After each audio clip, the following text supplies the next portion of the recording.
it now.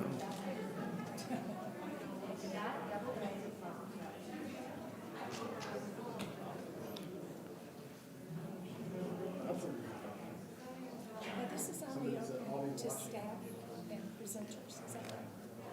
It's not open to.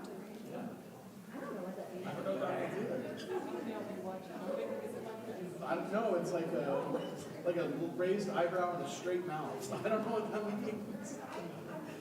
Angela, I'm not hip with the lingo.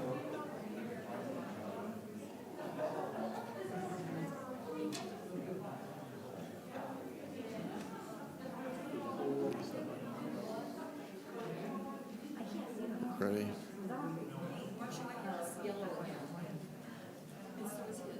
Oh, it is.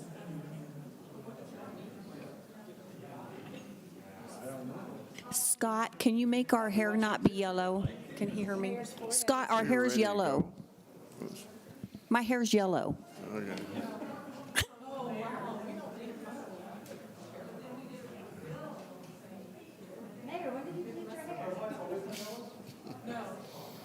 Okay. Meeting of the Aurora City Councils for Monday, November 22nd, 2021 is called to order with the clerk, please read the roll. Mayor Kaufman, Here. Mayor Pro Tem Bergen, Here. Councilmember Berzins, Here. Councilmember Coombs, Present. Councilmember Gardner, Here. Councilmember Gruber, Councilmember Hiltz, Here. Councilmember Lawson, Here. Councilmember Marcano, Present. and Councilmember Mario. Present. There's a quorum. Announcement for the public call-in line. Good evening. The City Council welcomes feedback from residents at council meetings on both matters appearing on the agenda and during public invited to be heard. For those watching on Channel 8, please call 855-695-3475 and when connected, press *3 to get in the queue to speak. Don't forget the star. You will hear a prompt confirming you are in line to speak to an operator and then be able to continue listening to the meeting until the operator comes on to take down your name and the agenda item you wish to speak on. Residents who would like to speak for public invited to be heard or on a specific agenda item and have not already been screened, again, press *3 to sign up before the item is called by the clerk. If you've already spoken to the operator, you do not need to press *3 again. Callers who do not sign up for public invited to be heard prior to it being called by the clerk may still press *3 to sign up to speak on non-agenda items at the end of the meeting. And as a reminder, we will not allow comments on any agenda item during the general public invited to be heard. Thank you. Please join me in an invocation. El Consejo Municipal invita, Forgot. Every day. el Consejo Municipal invita a todos los residentes a dar su opinión en estas reuniones municipales, tanto en los asuntos que aparecen en la agenda como en la sección de invitación al público a ser escuchado. Para aquellos televidentes, en Canal 8, por favor llamar al 855-695-3475, 855-695-3475 y al conectarse presione estrella 3 para estar en la línea para ser escuchado. No se olvide de presionar la estrella. Usted va a escuchar una voz diciendo que usted está en línea y por favor explicar a la operadora que necesita intérprete y cuál es el asunto del cual usted quiere hablar. Si usted no ha llamado anteriormente para ser escuchado en público, todavía usted puede presionar la estrella y el 3 para hacer su comentario al público. Como recordatorio, nosotros no vamos a permitir comentarios sobre ninguno de los artículos discutidos en la agenda durante los comentarios públicos o el público invitado a escuchar. Muchísimas gracias y que tengan una buena noche. Please join me in invocation. O Lord, our God and our Father, we come to you and we ask that you would look upon this particular gathering tonight and guide us in our decisions. Given the tragic events of last week, we pray that there will be peace in our community. Give our city council wisdom, direction, and sensitivity to the business and proceedings before us tonight. Hear us, therefore, as we commit this meeting to the health of our community. Amen. Please join me in the Pledge of Allegiance. I pledge allegiance to the flag of the United States of America and to the republic for which it stands, one nation, under God, indivisible, with liberty and justice for all. Executive session update. Council received legal advice in executive session. Approval of the minutes of September 13, 2021. Meeting minutes, motion. Mayor, Mayor Pro Tem. motion to approve the September 13th minutes. It's been moved by the Mayor Pro Tem, seconded by Mayor, Councilmember Coombs to approve the minutes from September 13, 2021. Discussion? Seeing no discussion, will the clerk please read the roll on the adoption of the minutes from September 13, 2021? Yes. Councilmember Hiltz, Yes. and Councilmember Murillo. Yes. Okay. The motion passed with 9 votes. The council members voted on e-scribe as well. Next, before us is the adoption of the minutes from October 11, 2021. Motion. Mayor, Councilmember Coombs. move to approve the minutes of October 11th, 2021. Moved by Councilmember Coombs, seconded by Councilmember Lawson to approve the minutes from October 11, 2021. Discussion? Seeing no discussion, will the clerk please call the roll on the adoption of the minutes from October 11, 2021? Mayor Kaufman, Yes. the motion passes to approve the minutes with 9 votes. Mayor, could I ask, is Councilmember Gruber able to vote on this? He said he was on Teams, but are you getting his vote? I'm not. He is not on here voting right now. He is supposed to be on Teams. Is his audio working?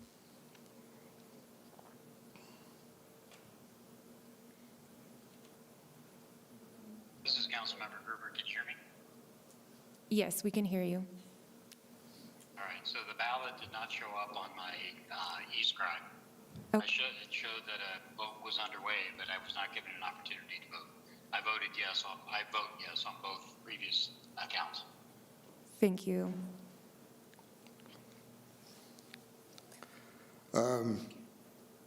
Next question before us is the adoption of the minutes from October 25th, 2021.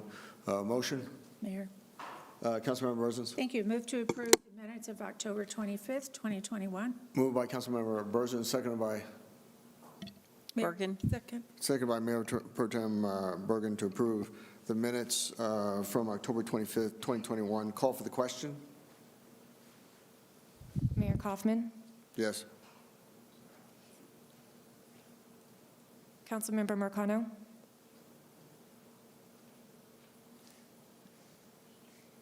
the motion passed with 10 votes to approve the minutes for October 25th, 2021.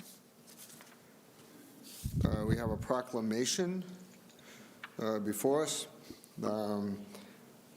Whereas Aurora, Colorado celebrates our local small business and celebrates our local small businesses and the contributions they make to our local economy and community. And whereas, according to the United States Small Business Administration, there are 31.7 million small businesses in the United States. They represent 99.7% of firms with paid employees, and they are responsible for 65.1% of net new jobs created from 2000 to 2019, and whereas 88% of U.S. consumers feel a personal commitment to support small businesses in the wake of the pandemic, and 92% of small business owners have pivoted have pivoted the way they do business to stay open during the pandemic, and whereas Aurora, Colorado supports our local small businesses that create jobs, boost our local economy, and preserve our communities, and whereas advocacy groups as well as public and private organizations across the country have endorsed the Saturday after Thanksgiving as Small Business Saturday. Now, therefore, I, Mike Kaufman, Mayor of the City of Aurora, do hereby proclaim November 27, 2021 as Small Business Saturday, and urge Aurora residents to support small businesses and merchants on Small Business Saturday and throughout the year. In witness whereof, I hereunto set my hand and cause the seal of the City of Aurora, Colorado to be affixed this 22nd day of November 2021. Mike Kaufman, Mayor, Aurora, Colorado.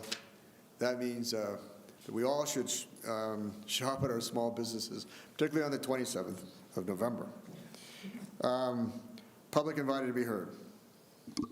Mayor, we do have people on the line. Please All right, proceed. our first speaker is Mary Sebastian. You have 3 minutes. Go ahead. Thank you. My name is Mary Sebastian. My husband and I live near the intersection of Quincy and Parker in a neighborhood that abuts the East Bank Shopping Center. We like this community. We like being able to walk to shops and businesses. We've lived here for 7 years and intended to spend a good many more here until, unbeknownst to us 2 years ago, you or perhaps your predecessors on council voted to change the usage zoning of East Bank from retail to mixed use. You allowed, nay, voted on and passed a set of rules that left our beautiful corner across from Cherry Creek Park vulnerable to overdevelopment. I object. Make no mistake, you are responsible for the, quote, rules that developers are merely following, end quote, that allow a building to be built that is longer than a football field, that is 4 stories high, that takes away green space while giving none in return, and at capacity will nearly double the number of people who live in just this little corner of Aurora around Atchison Way. Again, I object. If you allow this building to be built, the onus is on you. You could do what is right and force the developer of the property to build something Aurora can be proud of, that is meant to build community, not animosity. Or you can do what is easy for you and allow this building to be built. It goes before the Planning Commission on January 12th, unless you choose to be brave and stop it. Thank you for allowing me to speak and for listening to me. Okay, next is Melissa. Melissa, go ahead. You have 3 minutes. Hi, my name is Melissa. I'm a lifelong Aurora resident, and I am just calling in to comment regarding the recent shootings and the presence and absence of some of my council members at these meetings. I was highly disappointed today to not see Mayor Mike Kaufman at the town hall meeting being held in our community. Mr. Kaufman, you repeatedly make comments about how important it is that we address gun violence, and then you fail to show up to town hall meetings to discuss this with your community members. This reminds me of 2016, I believe it was, when you disappeared out the back door when we were trying to have a community town hall meeting with you. I would also like to ask that the city reconsider some of the choices that it's made around shutting down community spaces that could be used for youth to manage and navigate some of the violence they're experiencing by giving youth space and opportunity to engage in community events. That's what will reduce community violence. We know that when community members feel connected in their community, violence doesn't occur. But when you shut down community resources and don't provide spaces for community members to have those connections with one another, you're adding to the problem. So I'm sick of hearing about the new rec center when you've shut down rec centers in other parts of town and then called a notice to violence increasing, when those of us that live here have been noticing that violence increasing and have asked for help and asked for support and been ignored by the city council. Thanks, that's all I have to say. That's all the speakers we have, Mayor.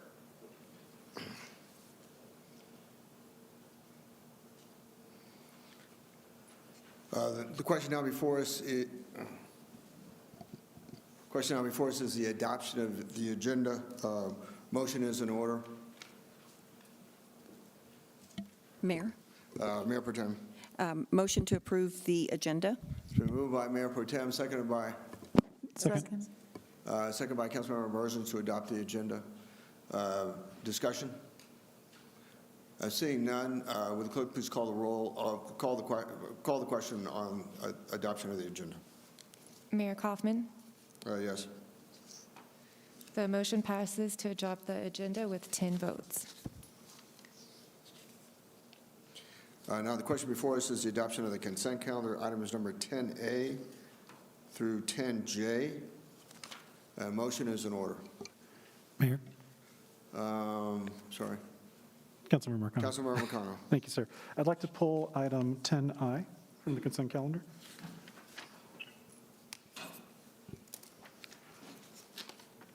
And the question before us is the adoption of the consent calendar, item number 10A through 10H and 10J.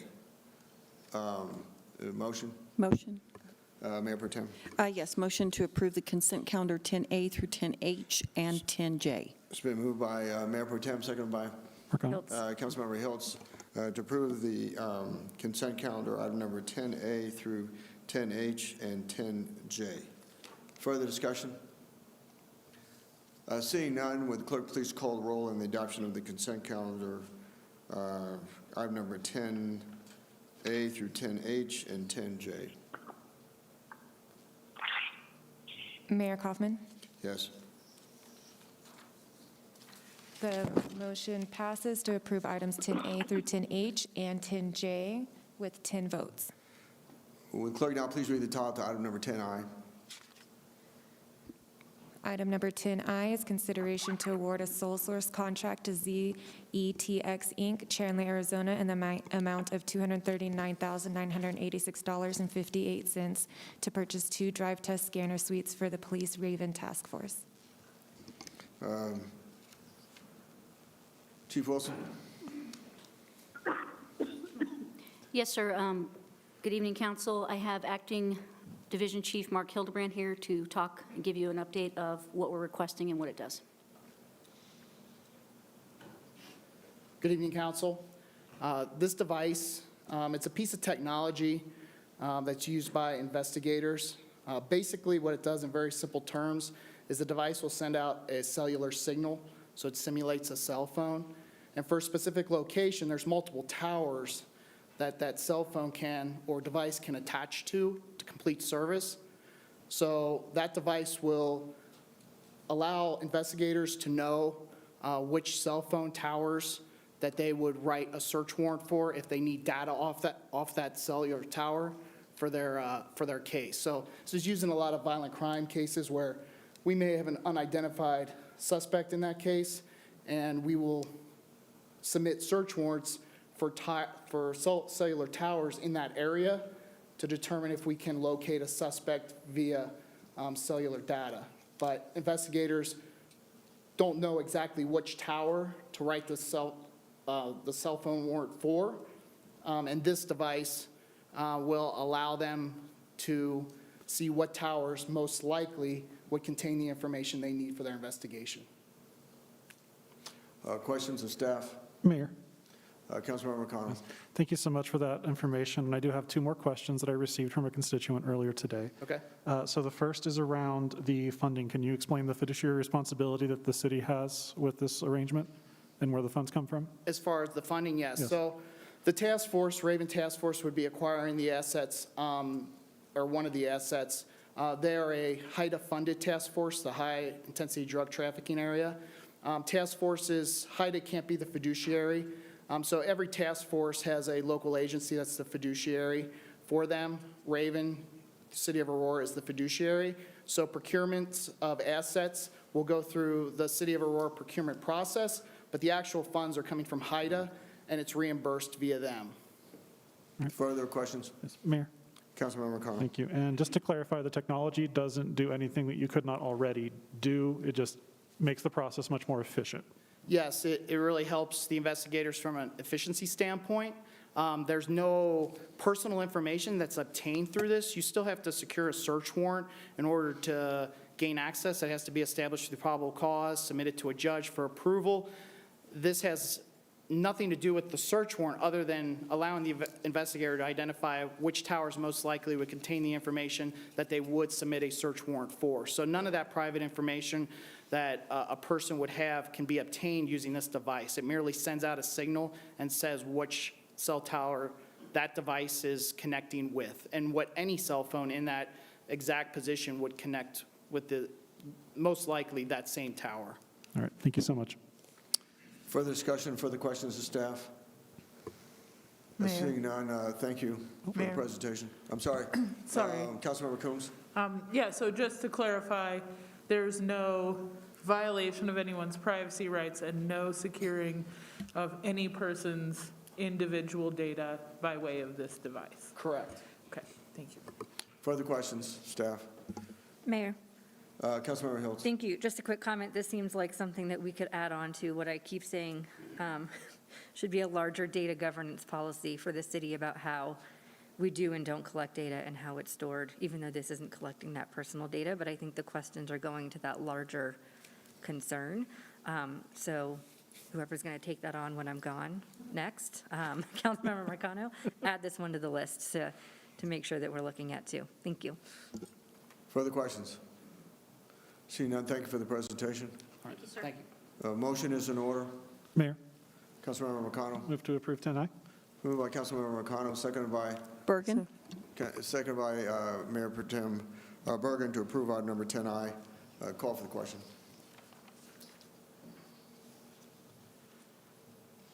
Mayor Kaufman, Yes. the motion passes to approve item 10I with 10 votes.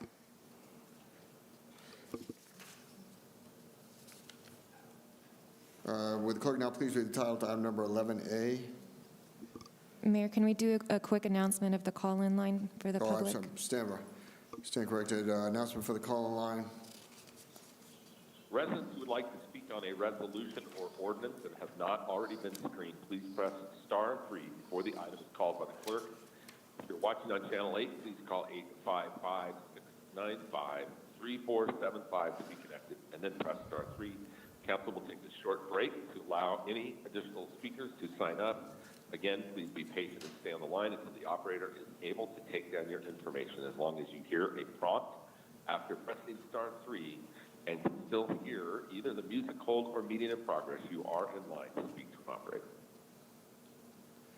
Time is now 6:53. Council will stand in recess until 6:58.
The regular meeting of the Aurora City Council for Monday, November 22nd is called back into order.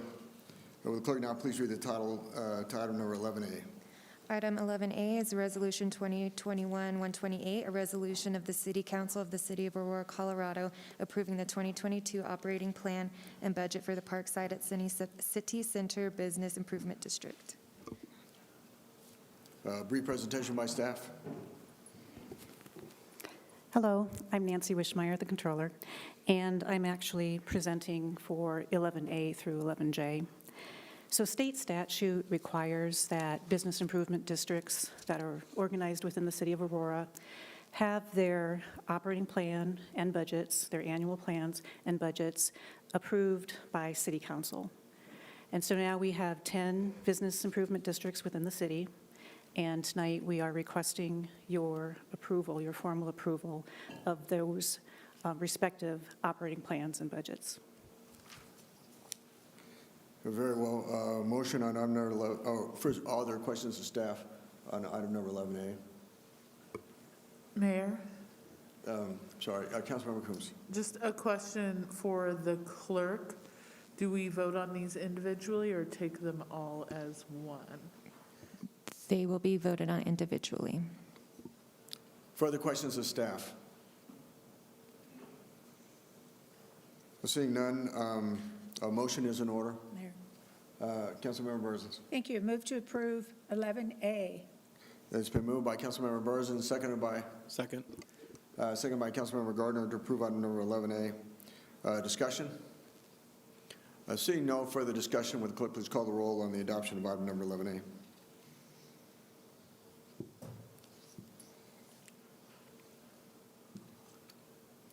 The motion passes with 9 votes to approve Resolution 2021-128. Will the clerk now please read the title to item number 11B? Item 11B is Resolution 2021-129, a resolution of the City Council of the City of Aurora, Colorado, approving the 2022 operating plan and budget for the Painted Prairie Business Improvement District Number 1. Are there questions of staff on item number 11B? Seeing none, a motion is in order for the adoption of item number 11B. Mayor, motion to approve item 11B. Moved by Councilmember Gardner, seconded by? Second. Seconded by Councilmember Coombs to approve item number 11B. Discussion? Seeing no further discussion, would the clerk please call the roll on the adoption of item number 11B?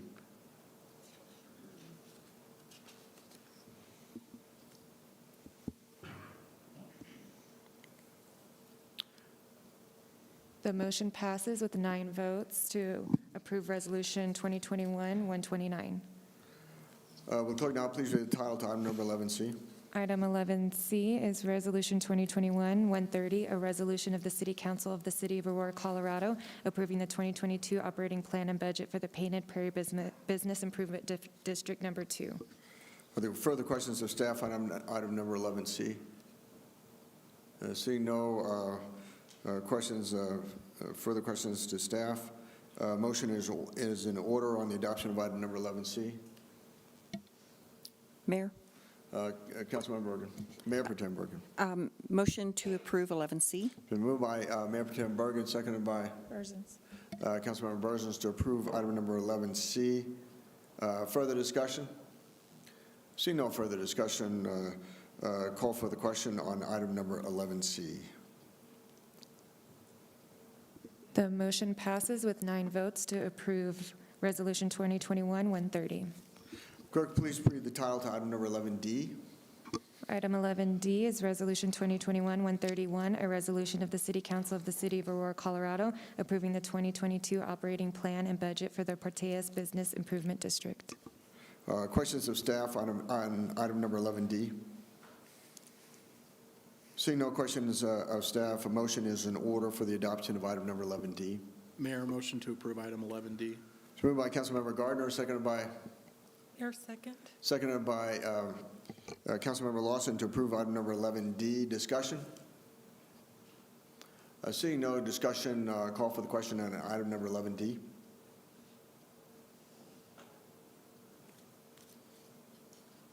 The motion passes with 9 votes to approve Resolution 2021-131. Clerk, now please read the title to item number 11E. Item 11E is Resolution 2021-132, a resolution of the City Council of the City of Aurora, Colorado, approving the 2022 operating plan and budget for the Tower Business Improvement District. Questions of staff on item number 11D? Seeing none, a motion is in order on the adoption of item number 11E. Mayor. Sorry. It's been moved by Councilmember Coombs, seconded by Second? Councilmember Marcano to adopt item number 11E. Further discussion? Seeing no further discussion with clerk, or call for the question on item number 11E. The motion passes with 9 votes for Resolution 2021-132. Clerk, now please read the title to item number 11F. Item 11F is Resolution 2021-133, a resolution of the City Council of the City of Aurora, Colorado, approving the 2022 operating plan and budget for the Windler Business Improvement District Number 1. Are there questions of staff on item number 11F? Seeing none, a motion is in order for the adoption of item number 11F. Mayor?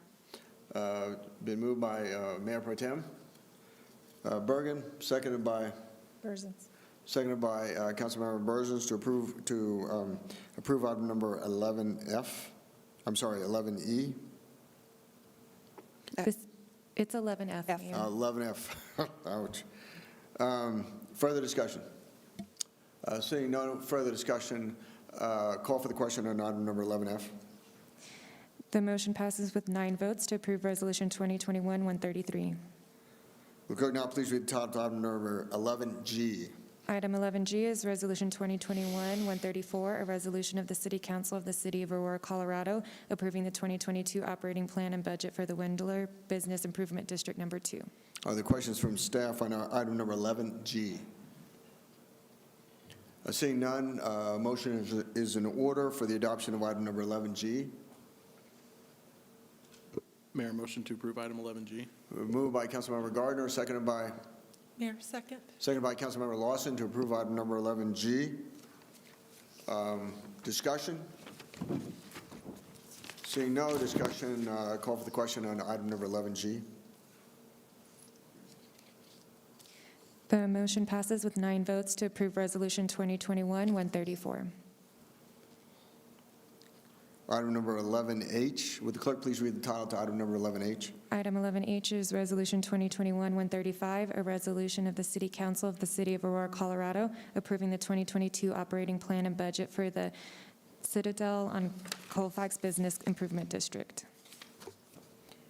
Questions for staff on item number 11H? Mayor, Sorry, Councilmember Murillo. we sound alike. I just wanted to, I was looking at the operating plan and budget document on page 4. It shows the makeup of the board and that there's only 2 currently serving with 3 vacant positions. And I didn't see that that was the case in other of these operating and budgets. Just wanted to ask if that was common. Is this the first time that there's been only 2 out of 5? Are there any issues with only having 2 out of 5 members participating in this process? No, we don't see issues with that. They are going through processes right now to get additional board members. Is that a comment, just to follow up on the other part of my question, is that, have we seen a vacancy like this before from this group? We have seen it before, yes. Okay. Do you know how far back by chance? Well, when we were reviewing these last year, we did notice that there were some vacant positions. Okay, because that's something that I think is a little concerning. There's only 2 out of 5 of their board of directors making these decisions. So it's something, I'm glad to hear that they are working towards that. Going to be hopefully looking for something different the following approval process. Thank you. Further questions of staff on item number 11H? Seeing none, a motion is in order for the adoption of item number 11H. Mayor? Mayor Pro Tem Bergen. Motion to approve 11H? It's moved by Mayor Pro Tem Bergen, seconded by? Second. Seconded by seconded by Councilmember Burzins to approve item number 11H. Discussion? Seeing no discussion, call for the question on item number 11H. The motion passes with 9 votes to approve Resolution 2021-135. Item number 11, would the clerk now please read the title to item number 11I? Item 11I is Resolution 2021-136, a resolution of the City Council of the City of Aurora, Colorado, approving the 2022 operating plan and budget for the Fitzsimmons Business District Improvement District. Questions of staff on item number 11H? Seeing no questions of staff, motion is in order on the adoption of item number 11H. Mayor. Councilmember Burzins. Thank you. Move to approve 11I. Been moved by Councilmember Burzins, seconded by? Mayor, second. Seconded by Councilmember Lawson to approve item number 11I. Discussion? Seeing no discussion, call for the question on item number 11I. The motion passes with 9 votes to approve Resolution 2021-136. Clerk, now please read the title to item number 11J. Item 11J is Resolution 2021-137, a resolution of the City Council of the City of Aurora, Colorado, approving the 2022 operating plan and budget for the Havana Business Improvement District. Questions of staff on item number 11J? Seeing none, motion is in order. Mayor. Councilmember Cano. Thank you, sir. Move to approve 11J. So moved by Councilmember Cano, seconded by Councilmember Burzins to approve item number 11J. Discussion? Seeing no discussion, with the clerk, I'll call for the question on item number 11J. The motion passes with 9 votes to approve Resolution 2021-137. Clerk, now please read the title to item number 11K. Item 11K is Resolution 2021-138, a resolution of the City Council of the City of Aurora, Colorado, approving the lease of city-owned land containing approximately 43.6 acres for a solar garden project at the northeast corner of 6th Avenue and Tower Road. Brief presentation by staff on item number 11K. Good evening, Mayor and Council. My name is Karen Hancock, and I'm an Environmental and Special Projects Planner for the City of Aurora. My presentation will take approximately 2 minutes. In 2013 and 2014, City Council approved 2 separate leases with the Clean Energy Collective to develop community solar gardens on city-owned property located at the northeast corner of 6th Avenue and Tower Road across from the Buckley Space Force Base to the north, as shown on the map in your packet.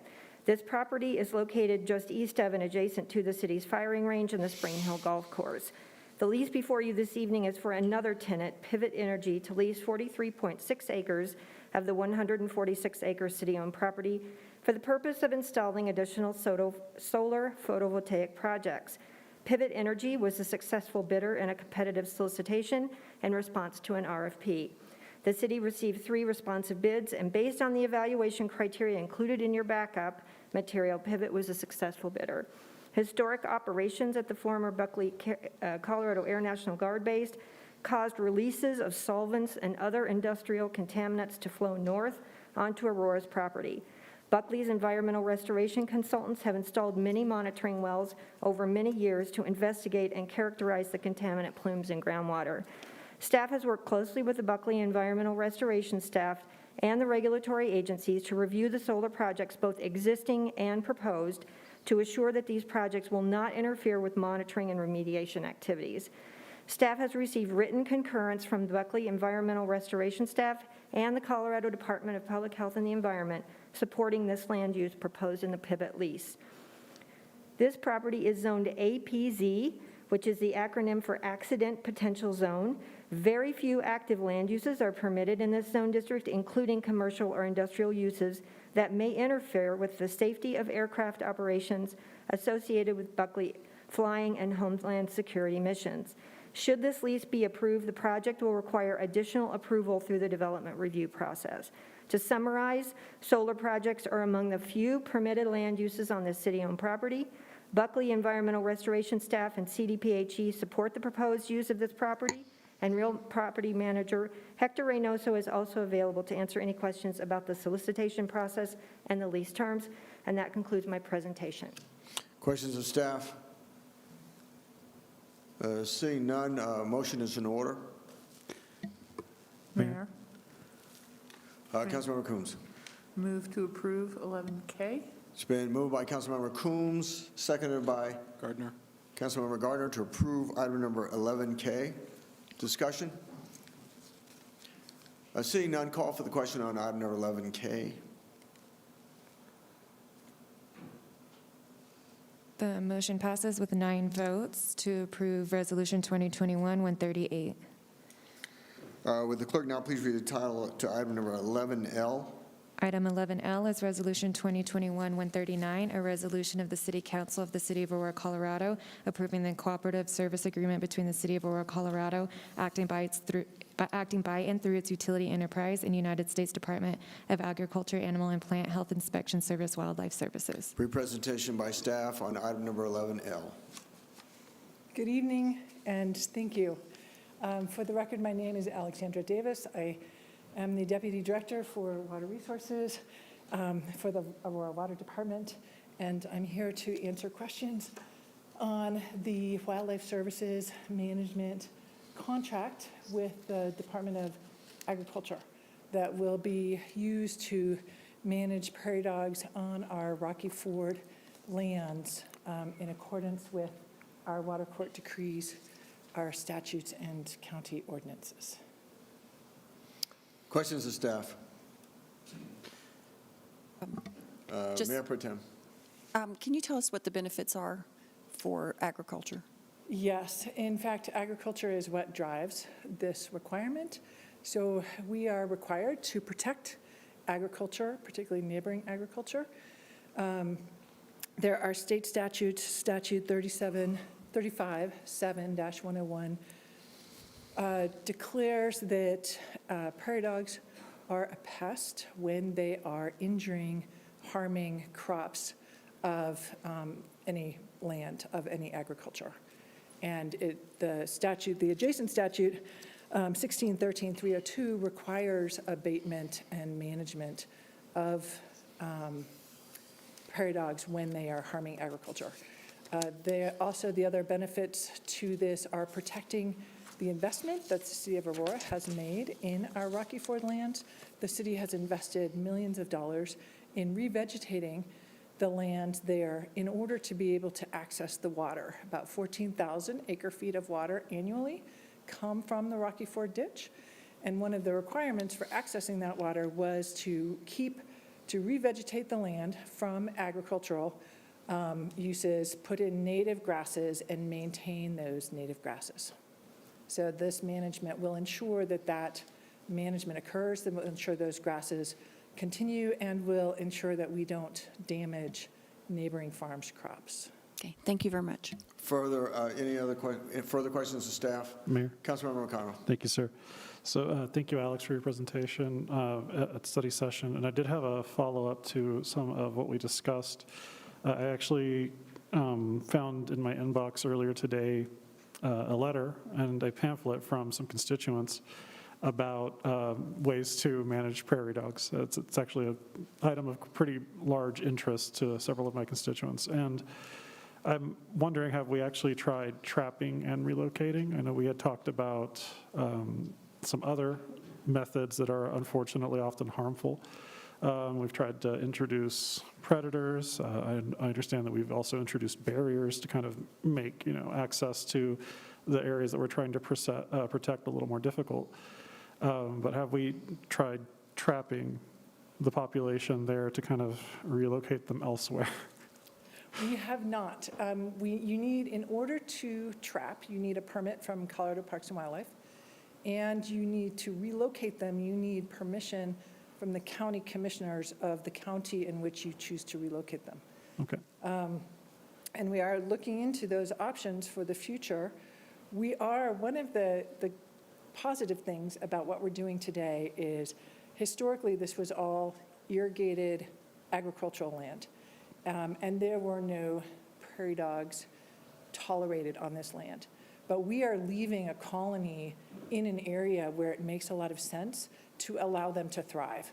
So we're getting rid of the ones that we need to, managing the ones that we need to, but we are also really working to leave some where they can thrive and be part of the environmental system down there. Understood. So that's not an option for, It is an option that we can look into, and For we later. have some in terms of the U.S. Department of Agriculture. There is a project that we have discovered, thanks to the council members' questions, where we might, if we can get permission from the county, from both counties, you have to get permission from Otero County and Pueblo County. There is actually a U.S. Fish and Wildlife Service black-footed ferret project. And we might be able to move some of the prairie dogs to that project where they become food, but they become food for an endangered species for a rehabilitation project. So that would be very exciting. okay. Further questions? Mayor, so sorry, just for clarification, then we would need to act sooner than we could potentially get those improvements in place to stay in compliance with this specific scenario that we're talking about. Yes, we need to move. The contract in front of council today is a 3-year contract. And there are areas where the prairie dogs have already started to really harm neighboring crops and really started to devastate our own grasses. So we need to take action there as soon as possible. And then other areas will be year 2 and year 3, and that gives us time to follow up on some of these other alternatives. Okay, thank you. Further questions to staff? Mayor.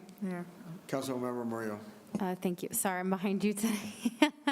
I, just want to acknowledge all the work that you've done, to try to move through a very, contentious item. I have expressed, my concerns in our prior conversations. One of the things I wanted to follow up on was if you were able to get any clarity around the timeline. I understand that we are trying to be in compliance with certain statute, and so do you have any more clarity on, what would be substantial compliance and a timeline around that? That was something that I was hoping to get more information on. Yes, Councilwoman Murillo. We do. So we have about 2,800 acres that are still under approximately up to 30 years of retainers. I'm sorry, can everyone hear? It's, No, I think you're going to have to talk. yeah, I'm to sorry the about mic. that. I'm sorry. I apologize for turning my You don't back need to to, you. you don't need to, yeah, do whatever's most natural for you. Okay, thank you. Yes, so we have approximately 2,800 acres that will be under retained jurisdiction for about 30 more years. And that will allow us, the court, to continue to look at how we manage those lands and to make sure that they are in compliance with the decrees. A follow-up, Mayor. Councilmember Murillo.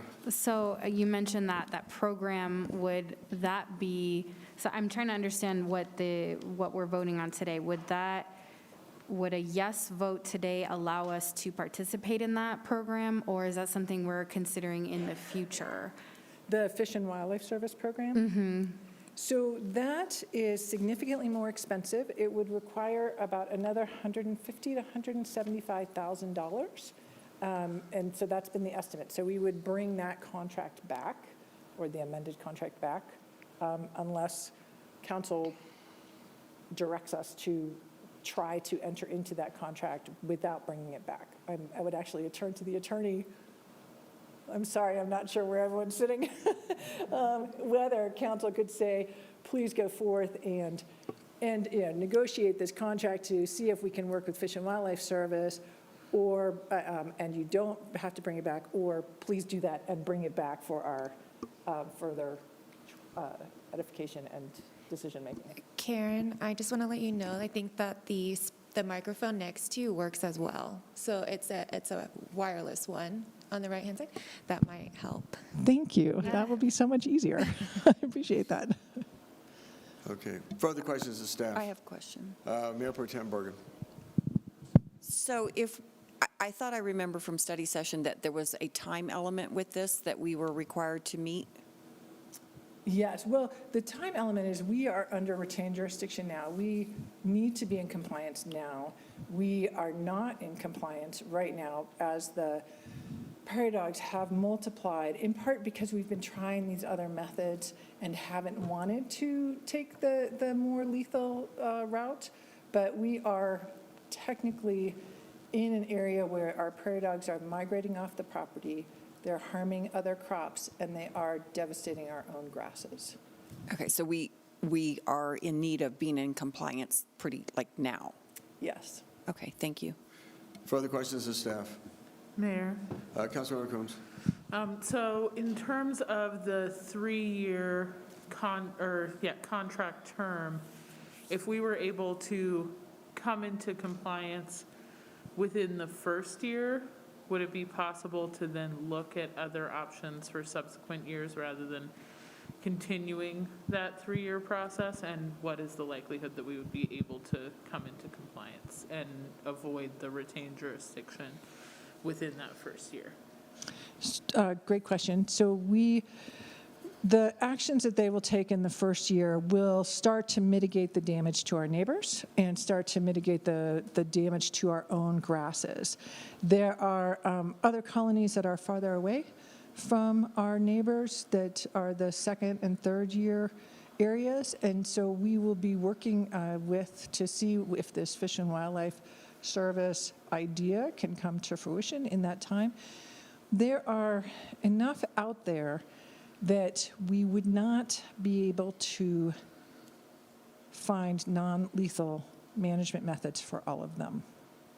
That's just the sheer numbers of the prairie dogs that are out there. So we will have to take some lethal action, but we will be able to preserve one whole colony, as you saw, and we will work to move some of the others, which will either become food or potentially work on this project with the Fish and Wildlife Service. Please proceed. Okay, so then the other question I have is, I know in study session, you showed us kind of a smaller area of all the lands that we manage that aren't kind of the current borders with other agricultural lands. And some of them were areas that the department wanted to support maintaining prairie dog colonies, but there were pretty significant other areas that weren't considered suitable. Is there any particular reason why we wouldn't be able to potentially relocate some of the prairie dogs to some of those other areas? Like, as I'm visualizing it, I think there's kind of an east area where we're allowing the prairie dogs, and then there's kind of a west area where we're not. Is there a reason why we're not looking at that kind of more northwesterly area for prairie dogs? I believe there's several reasons. One is that westerly area is where our grasses are, which we need to maintain in a healthy state. And so that's where, unfortunately, the majority of the prairie dogs is on the land that we have already revegetated and have invested all this money and are required to in order to access the water that we're bringing in. Other areas are not suitable for prairie dogs just because of the habitat. The habitat is perhaps too rocky, or the soils are too wet, or there might be a number of reasons, and I don't know those specifically. One aspect of this that I hadn't thought of before that might be important to also factor into your consideration is when the grasses are devastated, what we get are noxious non-native weeds. And from an environmental point of view, noxious non-native weeds are the third greatest threat to our natural environment globally. And they are devastating to wildlife, to the environment, and they become extremely difficult to manage if we can't irrigate the land. And one of the aspects of the decrees is that we cannot bring the water back onto the land in order to re-irrigate that land now that it has been taken off. So we would have to go back to court. If the grasses reach a point where they need to be, we need to start over again, we would need to go back to court and get a new water court decree and allow water to be brought back to that land. So it becomes very difficult once the grasses are lost.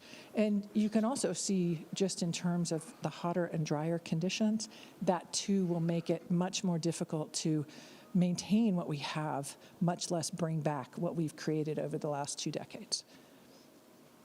Further questions to staff? Mayor? Yeah, so I hear you. I understand this kind of between a rock and a hard place situation. I'm still not sure I'm comfortable with supporting kind of those lethal options. But back to the kind of timeline, I hear the full term, the 30 years. But in study session, I'd asked a little bit more about this like first tranche, right? Like I understand there's more immediate concerns, and then we might have a year 2 and a year 3 plan.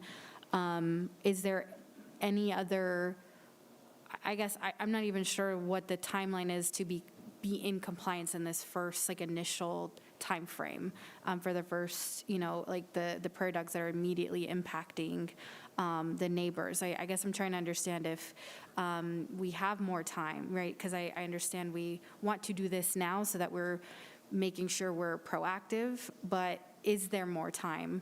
What does that time frame look like for us to maybe implement some of the non-lethal options that we've discussed? So thank you. I think I misunderstood your timeline question, so I apologize. So the timeline is basically, yes, we are facing a rather critical situation right now because we have waited and, we're trying different alternatives so that we wouldn't have to bring this question to you. So we have areas that we really need to act on now if we are to avoid damaging our relationships with our neighboring farmers, which is an aspect of our place in Rocky Ford. Our team in Rocky Ford has worked for many, many years to develop these relationships with these farmers and to work well with them because most of us weren't here 20 years ago, but 20 years ago when we went and acquired this water 25 years ago, the community was very unhappy about what Aurora was doing. So we have worked really hard to be a good neighbor and to work well in that community, and that is very important for example, future leases of water from the Arkansas Valley, which could be extremely important should this hot, dry weather continue. So those relationships with those farmers are very, very important. That's part of the critical timing is the prairie dogs that are already impacting their crops as well as impacting our grasses. So there are some areas where we really do feel that we need to act now. The numbers of the prairie dogs there give us time because one of the things I understand now, don't quote me on this, but I believe that it's very important when the USDA takes its actions to manage the prairie dogs in order to mitigate impacts on other wildlife. So they don't want to be working in the spring.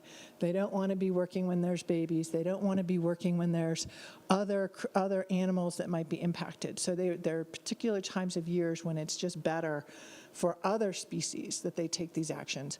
And we're in that time right now, I believe. And so that's one of the reasons why we want to move quickly, as well as to stop the damage that's going on now. And that can give us some space within which to find these other projects that will provide a piece, but they won't even answer the whole problem. So even if we can do these other projects, we'll still be in this situation to some degree. Mayor. Further questions of staff? Oh. Mayor. Further questions of staff? I understand my colleagues' concerns. I would ask that we take into consideration the fact that we need to address this because of all the reasons that you stated, and that maybe for future situations we can look at the options that were discussed. So I would like to call for the vote. The motion, non-debatable motion to call for the question. Is there a second? Second. It's been moved by Mayor Pro Tem Bergen, seconded by Councilmember Berzins to call for the question. Call for the question.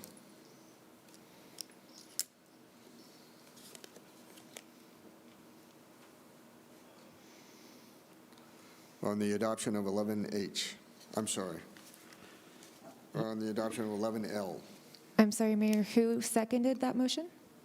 Councilmember Burzins? Councilmember Burzins, okay. And quick point of clarification. Yeah. We are voting on the motion to call for the question, not the actual item Oh, itself, that's, I'm correct? sorry, I Okay. stand corrected. The vote is on the call for the non-debatable motion to call for the question. It is not to the motion, not to the issue itself. Mayor Kaufman? Yes.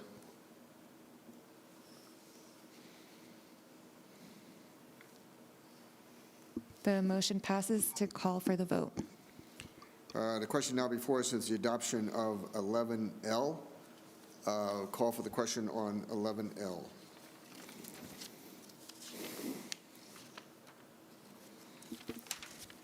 Mayor, we need a motion to approve item 11L. I stand corrected. I can't remember, was there a motion? There was not. Mayor, motion to approve item 11.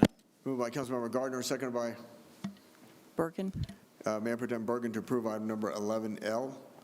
Call for the question.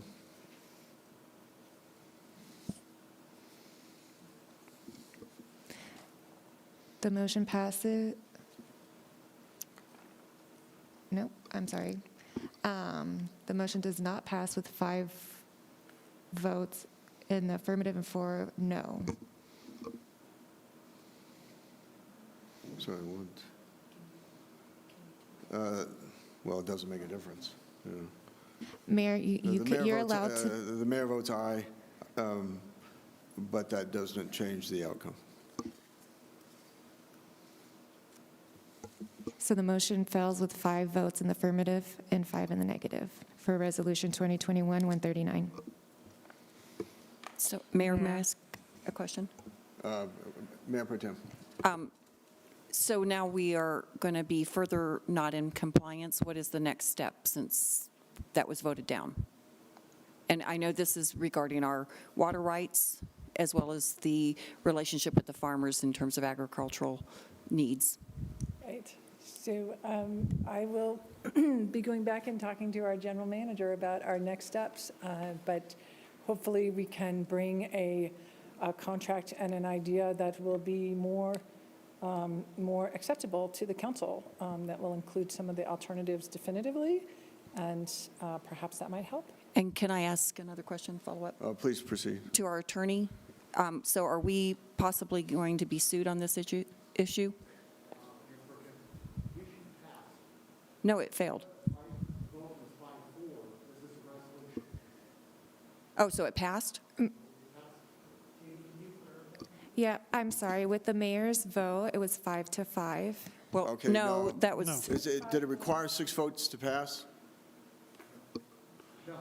Ordinances on final, yeah. Can you take your mask off? It's majority of the council present. Okay. Okay, so it Then passed. I would like to change my vote, or just not, I will not vote then on item number 11L. Okay, And so the vote will then be 5-4. Mayor? Councilmember Coombs. I just want to acknowledge that I may have been able to get to a yes if I had been able to ask the other questions that I had. And so just calling for the question without letting people finishing ask their questions is not very Would the clerk now productive. please read the title to item number 11M? item 11M is Resolution 2021-140, a resolution of the City Council of the City of Aurora, Colorado, expressing the Aurora City Council support of an intergovernmental agreement between the City of Aurora, Colorado, acting by and through its utility enterprise, the Urban Drainage and Flood Control District, DBA, Mile High Flood District, the Southeast Metro Stormwater Authority, and the Cherry Creek Basin Water Quality Authority regarding design and construction of drainage and flood control improvements for Cherry Creek restoration at Arapahoe Road. Brief presentation by staff. Good evening, Mayor and City Council. I'm Sarah Young, Deputy Director in Aurora Water. This is an IGA with Mile High Flood District. The intent of this is to study the Cherry Creek Drainage Way from just south of Arapahoe Road to where the confluence of the Cherry Creek Drainage with Piney Creek, which is just on the south side of the Cherry Creek Park. And the intent of it is to understand additional erosion areas and then do a schematic level design to correct those erosion areas. It's a partnership with Mile High Flood District, Southeast Metro Stormwater Authority, and the Cherry Creek Basin Water Quality Authority as well. Questions to staff? Seeing none, a motion is in order. Mayor, Councilmember Coombs. move to approve 11M. Moved by Councilmember Coombs, seconded by Second.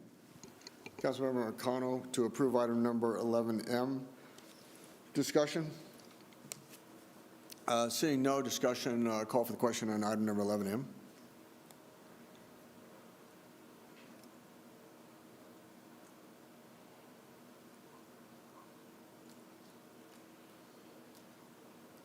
The motion passes with 9 votes to approve Resolution 2021-140. Will clerk now please read the title to item number 11N? Item 11N is Resolution 2021-141, a resolution of the City Council of the City of Aurora, Colorado, approving the farming and grazing lease with water use agreement on city-owned land in Weld County between City of Aurora and Larson Farms and Feeding, LLC. Brief presentation by staff. Good evening, Honorable Mayor and esteemed members of the council. My name is Hector Reynoso, and I'm the manager of the Real Property Services Division. The City of Aurora owns property throughout the state. This particular property on item 11N is located in Weld County and contains approximately 116 acres of land.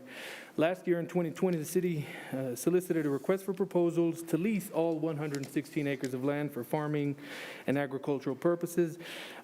City staff from Aurora Water and the Public Works Department comprised a selection committee that ranked each bid based on the evaluation criteria you'll find in your backup.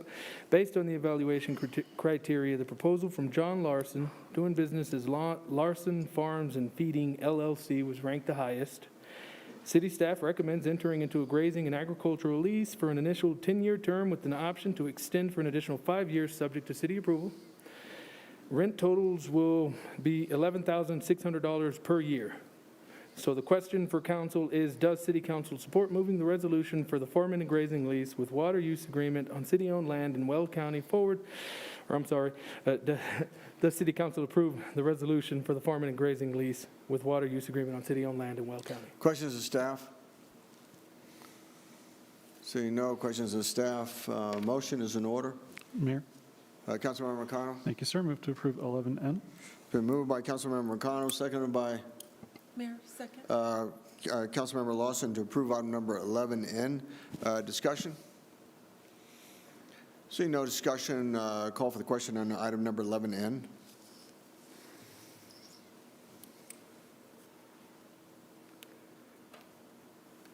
The motion passes with 9 votes to approve Resolution 2021-140. Will the clerk now please read the title to item number 11O? Item 11O. I'm sorry, are we on item 11? Oh, is that right? Okay. Resolution 2021-142, a resolution of the City Council of the City of Aurora, Colorado, approving the farm grazing and property lease with water use agreement on city-owned land in Washington and Logan counties between City of Aurora and Ford Farms, LLC. Brief presentation by staff. Good evening, Hector Reynoso. This property is located, the majority of this property is located in Washington County, and a small portion of the northern piece of this property, if you see in your backup, the map there, it's located in Logan County. And so the city solicited requests for proposals last year in 2020 to lease up to 1,199 acres of land and the associated water rights for this property in Washington and Logan counties. The city received 4 proposals as highlighted in your backup for this RFP. City staff from the Aurora Water and Public Works Department comprised the selection committee that ranked each bid based on the evaluation criteria, and based on that criteria, J.R. Ford, doing business as Ford Farms LLC, was ranked the highest. City staff recommends entering into a grazing and agricultural lease for an initial term of 10 years with an option to extend for an additional 5 years subject to City Council approval. Minimum rent will equal $48,975 with the potential to earn up to an additional $24,600 per year dependent on the number of cattle, and rent reconciliations will be made on an annual basis. So the question for council is, does council support approving this resolution for the farming and grazing lease with water use agreement on city-owned land in Washington and Logan counties? Questions of staff?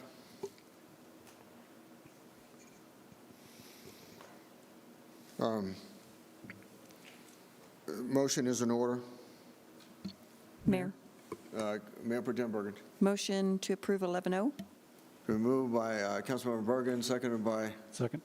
Councilmember McConnell to approve item number 11-0. Discussion? Seeing no discussion, the question before us is the adoption of item number 11-0. Call for the question.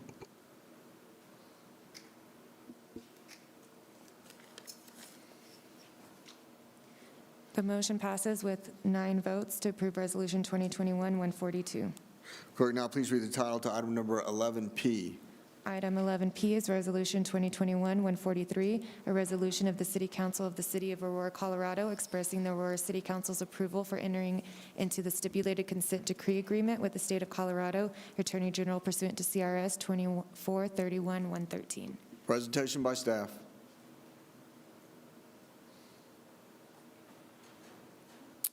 Good evening, Mayor and Council. My name is Jason Batchelor, Deputy City Manager.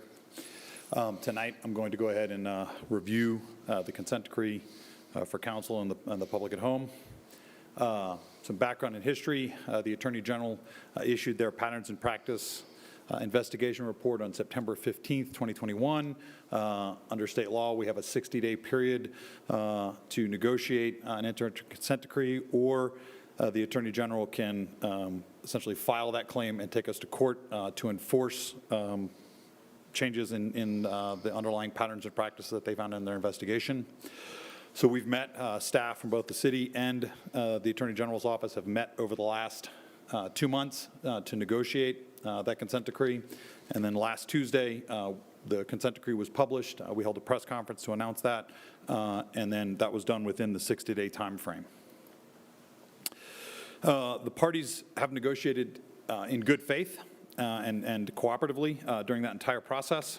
And so it's been a good process. The consent decree establishes a consent decree monitor that will be responsible for overseeing the implementation of the consent decree. And it also establishes a dispute resolution process if for some time during the period of the consent decree, there's a question that's in call, that it lays out that process to resolve the dispute. Each section of the consent decree provides objectives that need to be addressed, policies that are needed to either be created or updated, requires training be conducted on those policies, and then provides for ongoing measurement and reporting. The city is to work with the consent decree monitor and outside experts in each area to develop the required policies and updated training. And then finally, the consent decree, as I noted, does require us to develop metrics to measure improvement for each of these areas. This consent decree differs perhaps from some others that you may have seen if you're familiar with DOJ consent decrees.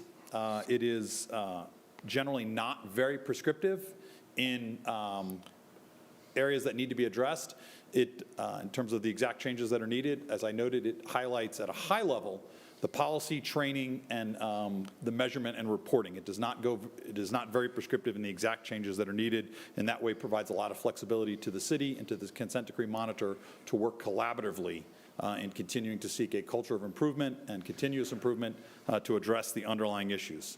That was very important for the city. We want to make sure that we continue to maintain the ability to adapt to situations over time and continue to seek improvement throughout our operations.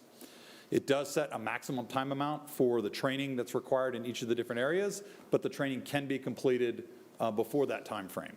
And then once the training is complete, that begins a 3-year monitoring window during which we're going to confirm compliance through monitoring, measurement, and additional adjustments. And that's one of the things we want to note, is that we're going to continue to seek those additional adjustments and improvements, and that just because we have areas that need improvement, that does not restart the clock on that 3-year window. We want to establish that culture of continuous improvement. So the 5 main areas in the consent decree are addressing racial bias in policing, use of force, documentation of stops, use of ketamine and other sedatives as chemical restraints, and recruiting, hiring, and promotion. And I'll walk through each of those in a little more detail now. Addressing racial bias in policing, it addresses how Aurora Police is to engage with all members of the community. The policy updates that they're looking for include our current policies on bias-based policing, as well as arrest procedures, and they want us to incorporate the policies from the documentation stops portion of the consent decree, as well as any other policies that might be identified by the consent decree monitor or the department as we work into this area. The measurement and reporting will include training on all the above, as well as police interactions, use of force incidents involved, and specifically underlying offenses for the arrests associated with those use of force incidents. The use of force section is looking to reduce the use of force, ensure that force is used in compliance with the law, ensure officer safety when force must be used, protect the community, and build a culture of continuous improvement. This policy update is actually already underway. Council approved a contract earlier this year with the Crime and Justice Institute out of Boston, Massachusetts, that is leading that effort. That's a very robust process that will include interviews with stakeholders at the officer level through command staff, as well as community members and the public as we look to update our entire use of force policy suite. The consent decree did recognize a number of improvements that have already been made in the department, requires that we continue to implement those changes, while also highlighting some additional process improvements that they'd like to see. The measurement and reporting will include training on all the above policies, de-escalation training, and as well as specific reporting on use of force incidents and community and officer complaints, including, again, the underlying offenses for the different arrests associated in the use of force. The documentation of stops, this is to bring us in compliance with 217 and 1250, which included a bunch of information that had to be taken for each contact that we have with the public. And then that includes specific guidance on the different kinds of stops. That's contacts, encounters, temporary detentions, and arrests. And really just making sure that we have much more robust data collection in accordance with the law. And then the measurement and reporting will include training on all the above, as well as periodic review of body-worn camera, and if there's any complaints that have been made on officers. Use of ketamine and other sedatives as a chemical restraint. This addresses the goal that ensuring that the use of any chemical sedative as a chemical restraint complies with the applicable law. Aurora Fire Rescue stopped and by policy forbid the use of ketamine in the field on September 15th, 2020. AFR, under the consent decree, will review policies for other chemical sedatives used as a chemical restraint in order to ensure strict compliance with state law and any other waiver requirements. The measurement and reporting will include training on the above, as well as a semi-annual review of chemical sedation as a chemical restraint. Recruitment, hiring, and promotion addresses the need to transform our recruiting and hiring processes to create a more diverse and qualified workforce and improve transparency, accountability, and predictability of the discipline review. APD and FR will develop written recruitment plans to attract and retain a diverse, qualified workforce, and APD and AFR, with coordination from HR, will assume a much more active role in the hiring of candidates from eligibility lists provided by the Civil Service Commission. Does require us to bring in an outside expert with expertise in best practices for civil service hiring to examine the hiring, promotional, and discipline processes. Finally, on the consent decree termination, it does allow for partial termination, such that if a 3-year monitoring window for one area is complete, we can petition to have that portion of the consent decree concluded. The goal throughout the consent decree is for substantial compliance with the decree, which is defined as Aurora's demonstrated commitment to continuous improvement through the term of the consent decree. And if at the end of the term of the consent decree, which is 5 years, substantial compliance has not been reached, a hearing will promptly be set with the court to determine why we are not in compliance and what needs to be done to get us in compliance as soon as possible. With that, I'm going to be followed by Pete Schulte. Pete is the Client Services Manager for Public Safety in the City Attorney's Office. He was largely responsible for the drafting of this document on the city side. I'd like to thank him for his efforts on that, and I'll recognize a few other people that were involved in the efforts before I turn it over to Pete. We also have with us tonight Troy Ide, who's outside counsel, legal counsel for the city with Greenberg Traurig. He and his colleague Matt Tieslau provided a review and comment during the drafting process. It was invaluable for us. We appreciate their expertise and their handling of this matter going forward as we take it to court. I'd also like to recognize Julie Heckman, Jack Bajorek, Deputy City Attorneys, as well as Isabel Evans, Megan Platt, and Angela Garcia, also in the City Attorney's Office, responsible for reviewing and helping draft this. And finally, I'd like to recognize Chief Wilson, Chief Gray, and both of their command staffs for their efforts and to negotiate the consent decree and review the document. So with that, I'll turn it over to Pete to kind of walk you through the legal topics. Thank you, Mr. Batchelor, Mr. Mayor, members of council. Pete Schulte, good to see you in person for the first time in my tenure here at the City of Aurora. Just to go over a couple things, the reason we're here is that the city, through this resolution, if you pass this resolution, will direct the city attorney to sign the document, the joint motion to enter the consent decree in the Arapahoe District Court once the AG's office files it, and to take steps to make sure the consent decree is entered. That makes it effective.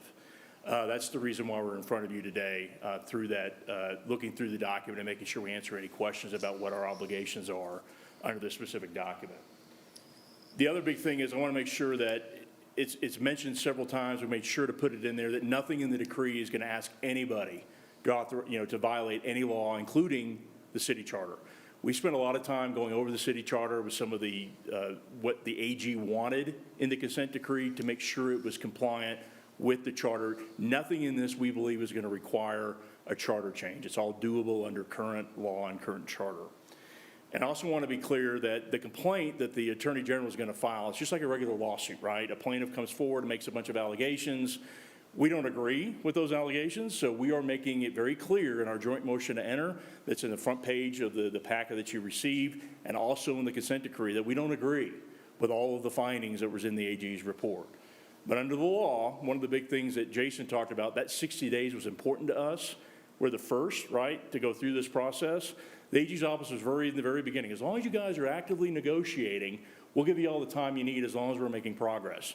And for us, the reason we're standing in front of you today, I know it's the last meeting of this particular council, is we were compliant. We wanted to be within that 60-day window, and we worked very, very hard to make sure we did that, and we did. We're the first.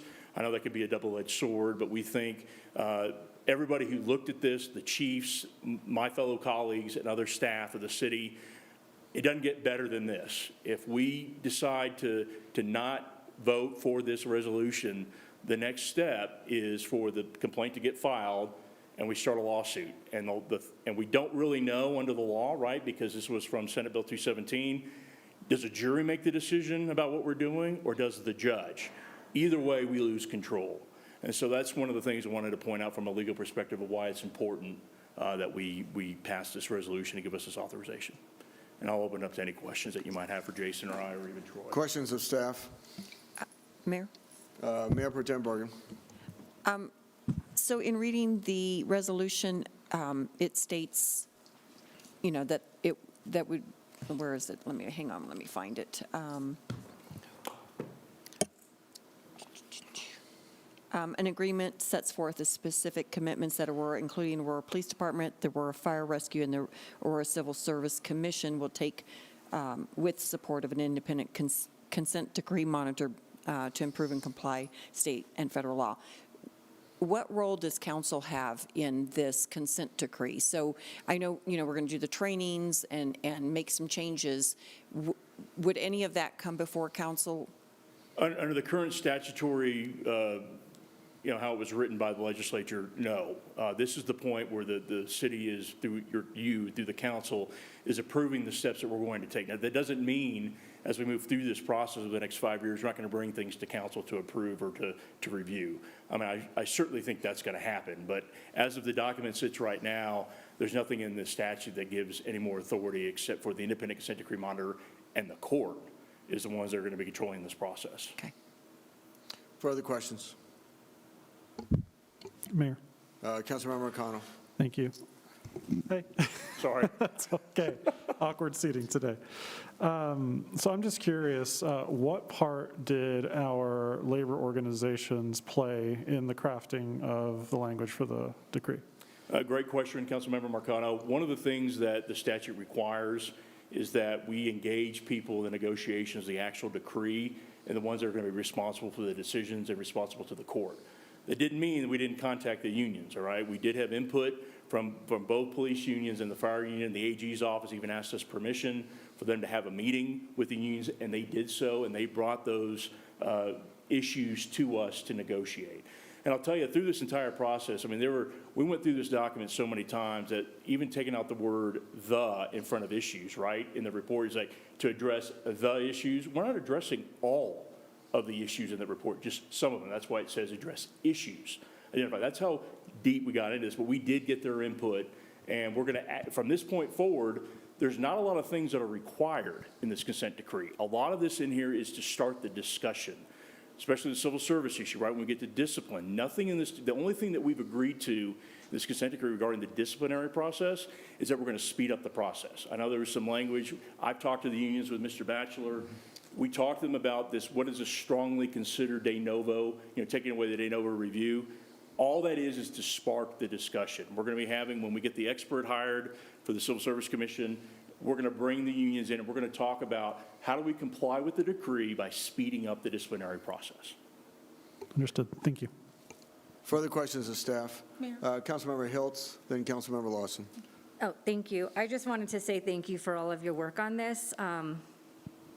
We have a lot of work to do, and we've known that for a while, and I think it's unfortunate that it had to be this process in order to get us here, because I think we've known that we've had a problem, and there's been, from certain parts of the city, not looking around,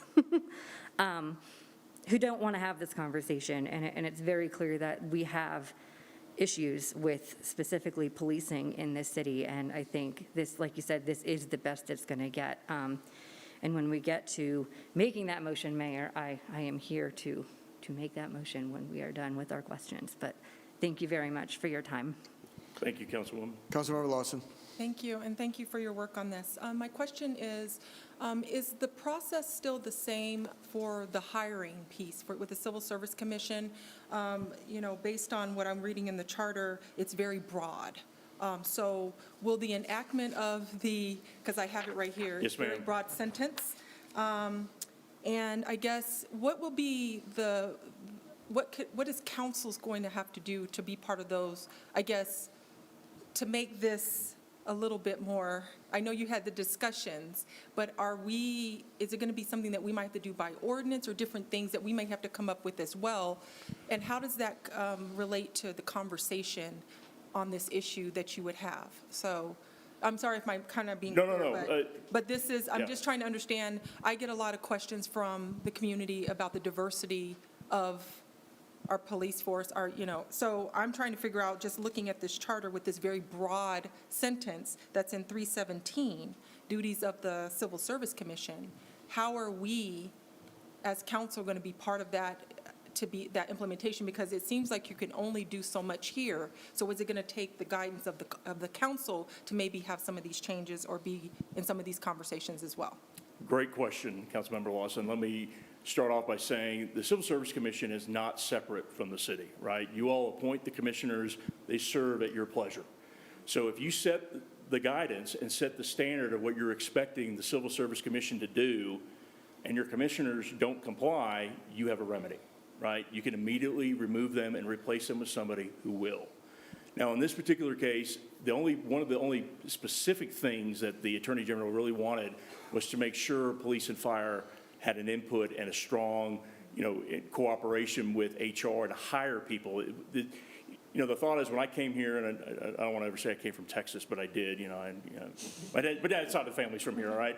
But, when I looked at Denver, and I looked at Colorado Springs, I looked at Pueblo, and I looked at other civil service commissions, the role of civil service commission in hiring where the cities or the departments don't get to meet their employees for the first time until they're assigned to the training academy blew my mind. I'm a former police officer as well, so I'm going, I can't believe that. So when we started those discussions, I spent a lot of time getting into the charter and looking, as you saw, the charter is very limited. It says to have the test and to certify it.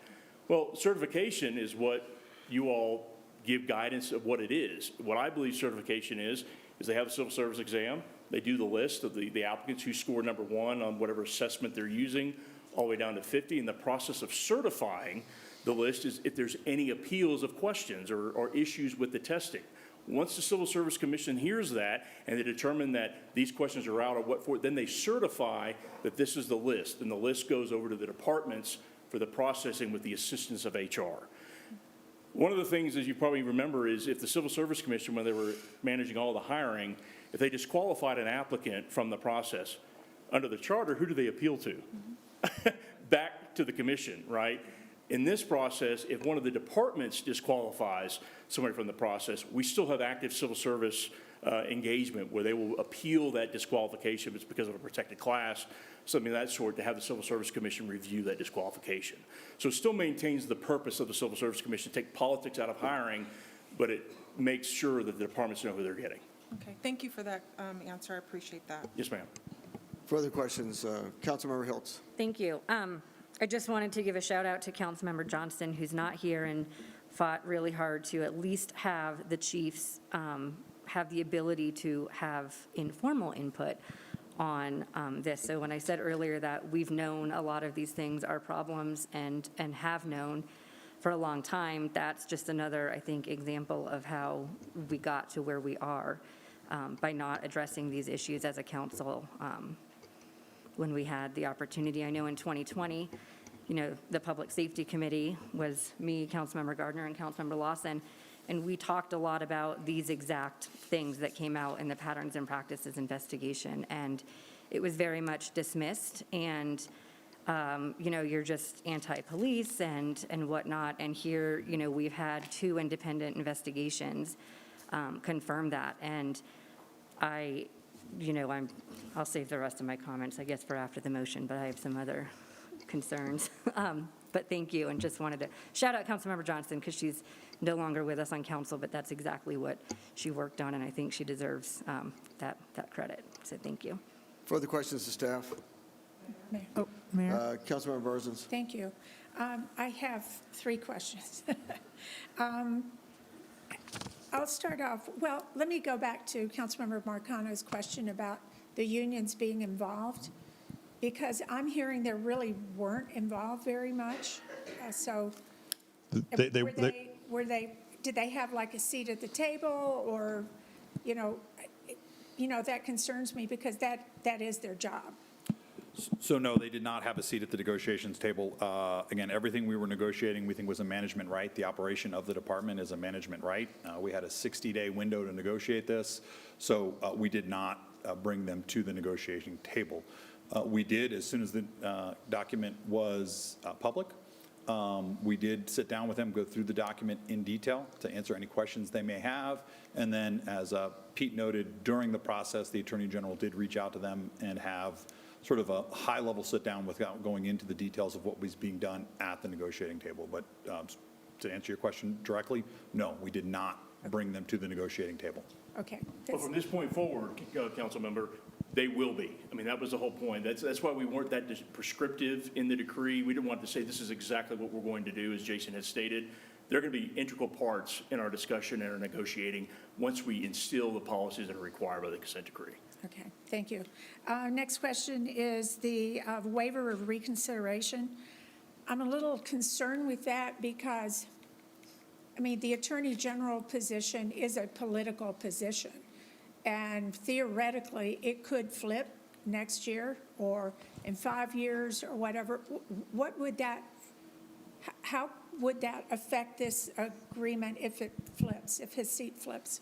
So the waiver of reconsideration is just a council procedural rule. I'm going to look over at the city attorney to correct me if I say anything wrong, but the waiver of reconsideration that we're requesting is so that when council takes action tonight, we can immediately move to the court. If council were to not provide a waiver of reconsideration, it would simply have to wait until the next meeting passes and no one asks to reconsider the item. But after that, we would delay going to the court by 2 weeks. So we could not go to the court until after the waiver period had passed, which would be the next council meeting on the 6th. Okay, but so all this consent decree could be undone or could be changed No, ma'am. at some point? No, ma'am. So because what happens if you all approve the resolution and the court signs it, it becomes an order of the court, all right? That's why we have Mr. Ryan here that can say whether or not it can't be changed unless there is a motion or other legal documents filed in court and it's heard by the judge. So, yeah, come on, Troy.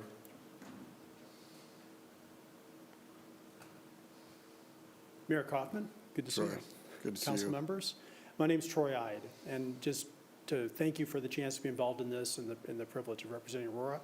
I last stood here in 2009 when Aurora gave me the Public Safety Officer of the Year award when I was U.S. Attorney for Colorado. And I just want to say that the question about consent decrees comes up a lot, and you probably don't see a lot of them. But what they are essentially, I mean, to be blunt about it, is saying we want to be able to agree to disagree on some things, find a path to work together in the future to be able to make sure that we're able to find measurable goals and make progress. And we need some help, and the help is a judge's oversight. So you've actually made a decision by doing this that you're going to enlist a judge who's going to now be a person who ultimately will decide, are you keeping your commitments, and is it going to work? And that's the process. So this is going to be a process for the next, it could be 3 years, it might be 5 years. There's a lot of what's been done already that's being implemented by all of you, and so I think we're ahead of the game. But a judge will look at this, and this independent monitor will periodically report up to the judge, and the judge will have some oversight and will have the ability to tell you if things are not on the right track. Just to give you some examples, other consent decrees that you know about. Remember the tobacco consent decree? When Gail Norton was Attorney General, the state entered into a consent decree with the tobacco companies, and that was to prevent advertising and samples of tobacco products for young people and so on. That went to a Denver District Court judge. And for a period of years, the judge monitored, Judge Bayless, I've been around a long time, Judge Bayless monitored whether this was working, were they keeping their commitments or not. And we've got a consent decree now for years with the Department of Human Services in Colorado. It's a federal consent decree. You know about this one, right? Where we're supposed to, under the Constitution, make sure that when defendants are arrested, that they get a mental competency examination in a certain period of time, but the state has not done that for years. And so they're under a federal consent decree that's gone on for a very long time. We've had other consent decrees. This one is a little new, though, because it's a new state law, new state statute. It's never been done before. When I was U.S. Attorney for Colorado, I worked on one we had with the U.S. Department of Justice, a federal one with the Colorado Springs Police Department. And that's the sort of familiar model that you've seen in Seattle and places like that around the country. But this is a new law, as was talked about by Jason. And so it's not as prescriptive. It's much more of we're going to work with a monitor and some experts to make sure that we make progress. But we want to make sure also that a judge has some oversight and that there's some accountability. So what you're really doing is saying we want to take it to the next level. And you do have to understand things will change. I mean, I know this from other consent decrees. It will change over time. Having a judge look at things periodically will make you better. It will. There's no way that you'll be able to not debate the issues. And so when the question comes up, will the council be involved? I think you'll be involved a lot, actually, because as you know, you'll have new policies to develop, new training programs. You're going to make some changes in recruitment so that you can work on getting the people you need and the retention and all the incentives and so on to keep them, which is not easy to do. And you're going to have to be working with Aurora Fire and the Aurora Police Department, of course, to implement these things directly. but also with everyone in the community and all your stakeholders too. So, and you're going to have to then, through that monitor, you're going to be going back to the courts. And if there's a problem, eventually you might be in court again. That's possible too. So I think you've just made a decision that you're going to take it to the next level. We don't know exactly how this statute's going to work in Colorado, but the model is very much like the federal one that we're used to with the U.S. Department of Justice, where there is a judge who will periodically look at what the monitor does, listen to them, and if there's an issue, if there's a fight or something, then the judge will probably get involved. I think what's striking about this is how, amicable it's been. The fact that, I just got to tell you bluntly, when you guys called me up, I was not at the table either. There was not time. I was able to look at documents and get involved and help as best I could with an incredible staff, an incredible city attorney's office. But there wasn't time to jump in and be at the table in that sense, because 60 days is not much time to do something like this. By the same token, I was told the very first time, as I was sitting in my hotel room in Boston trying to get over the marathon I had just finished running and couldn't bend my legs, I was told, this has to be done immediately. We got to get this done, and we have to do it right, and we can't mess around, because this is the first test of whether we're taking this the way we should. So I would just say that the question's a great question, and I think that you need to keep in mind that you will now add an extra person to this discussion, an unnamed district court judge in the 18th Judicial District who will have some influence and some say in what's going to happen. So, Can I continue on, please? Please proceed. Thank you. So if I understood you correctly, we are giving some of our ruling power, or however you want to say it, to a judge. well, I wouldn't say you're giving the power away, because what you've got is this, it's not entirely detailed in every single respect, but the framework is a very clear framework for how much progress you have to make over what period of time in which specific areas, and then how do you report that information out. It's different than some consent decrees that I've worked on or been involved with that are much more prescriptive, where they say you have to have this particular result, and if you don't get it, then the court can sanction you in some fashion. What are the court's remedies?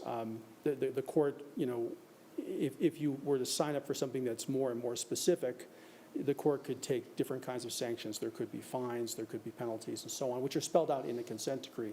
This consent decree is not like that, and Attorney General Weiser made that very clear in all of his public statements and in the press conference, too, that was had here, where he said, we're not interested in that kind of an approach. We're interested in a collaborative approach where we can work together, but also have to have that accountability. Because the other thing that's unusual about this consent decree, I think in my experience, is how public it is, the reporting function. You're creating a whole new information management system in a way to get information out to your constituents and to the public about how this is going. And that's part of what the judge is going to look at, is that information flow working well. That's not something that you can be sanctioned for, but it is something that everyone can see and tell in our social media world. Are you doing it well or not? I mean, you're going to know pretty easily.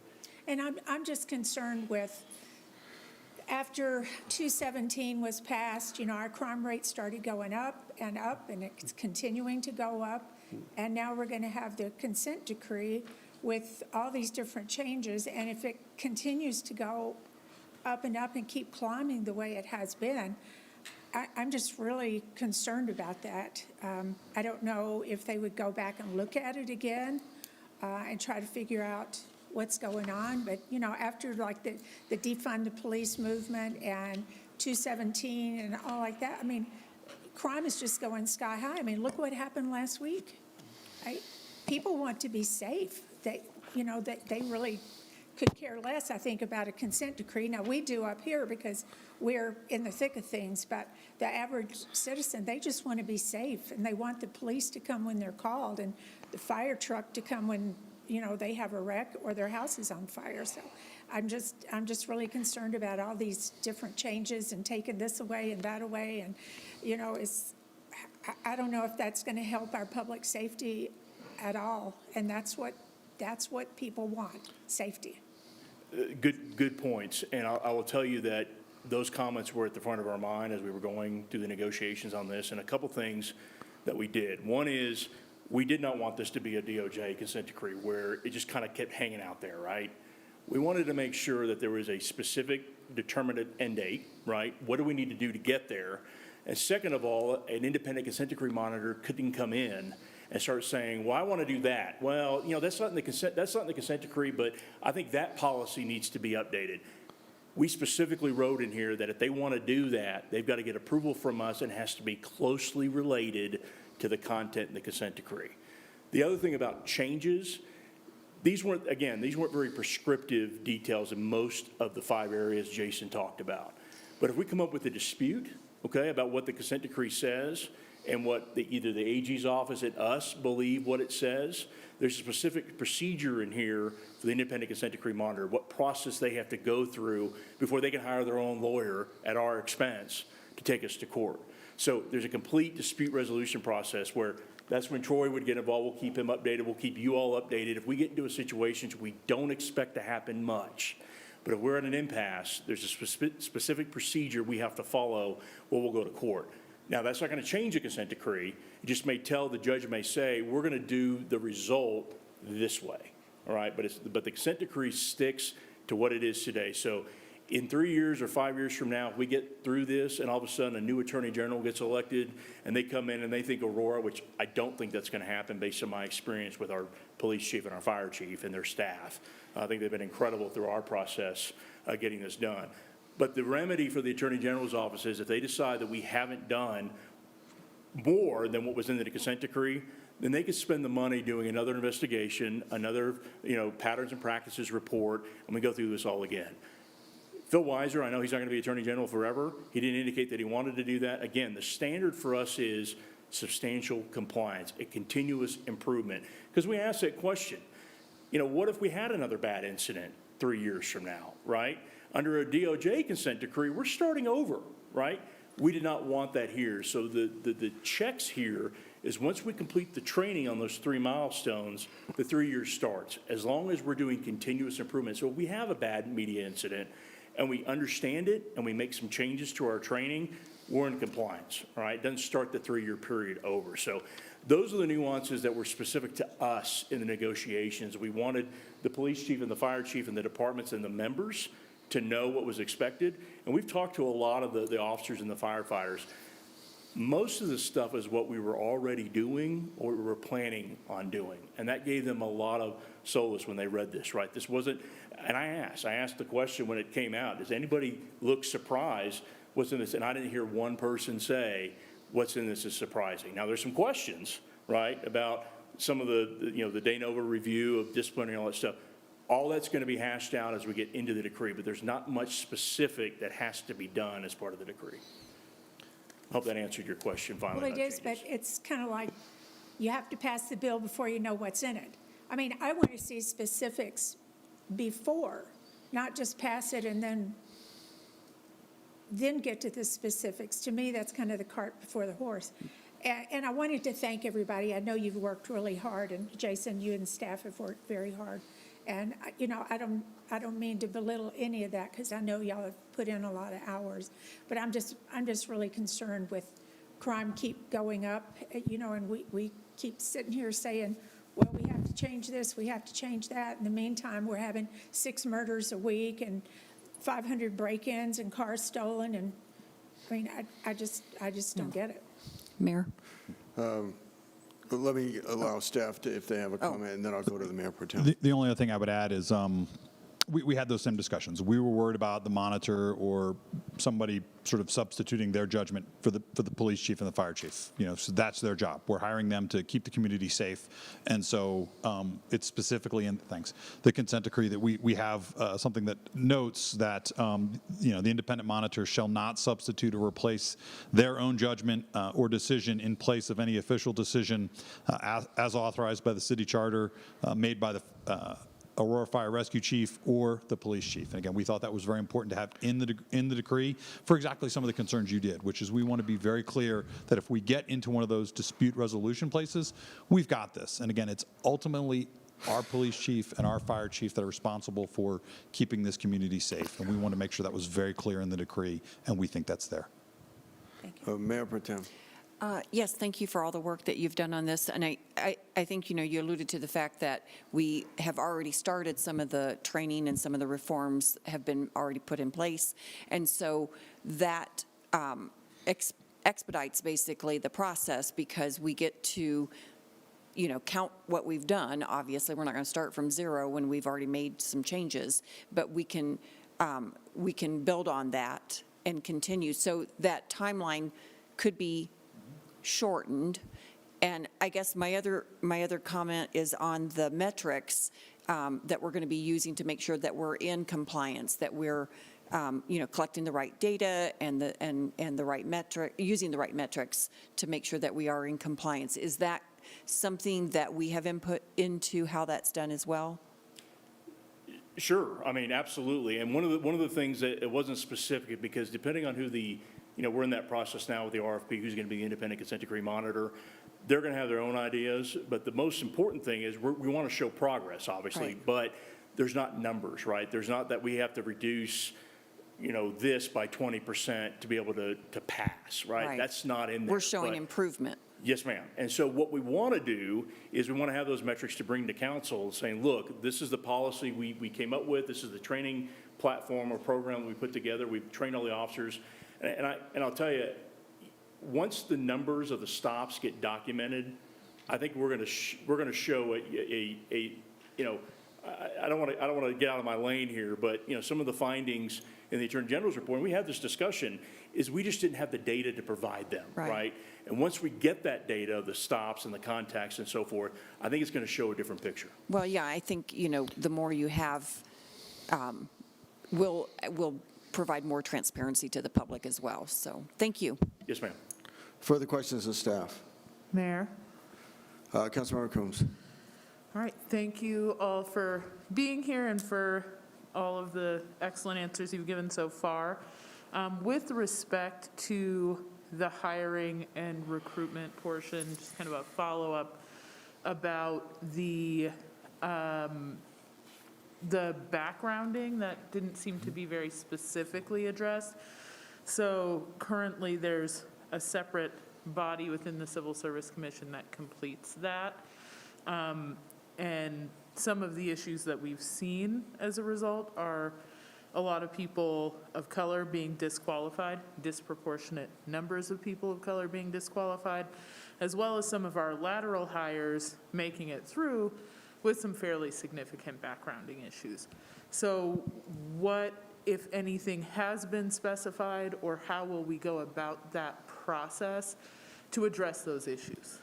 So I think one is, we've not specified that exact process. So I think what has been specified is that the departments working with human resources will establish those processes with input from an outside expert. So on the civil service hiring, promotion, retention, all those processes also include the use of an outside expert. So we're going to bring in an outside expert to walk us through best practices. What does that look like, in terms of transparency, in terms of reporting, in terms of standards, so that we make sure that we're getting, again, a qualified and diverse workforce. And so that's all part of the requirement, but it's a little bit like the discussion we're having here. Those details haven't been worked out, but we've set that path before us, and that's what we're going to do.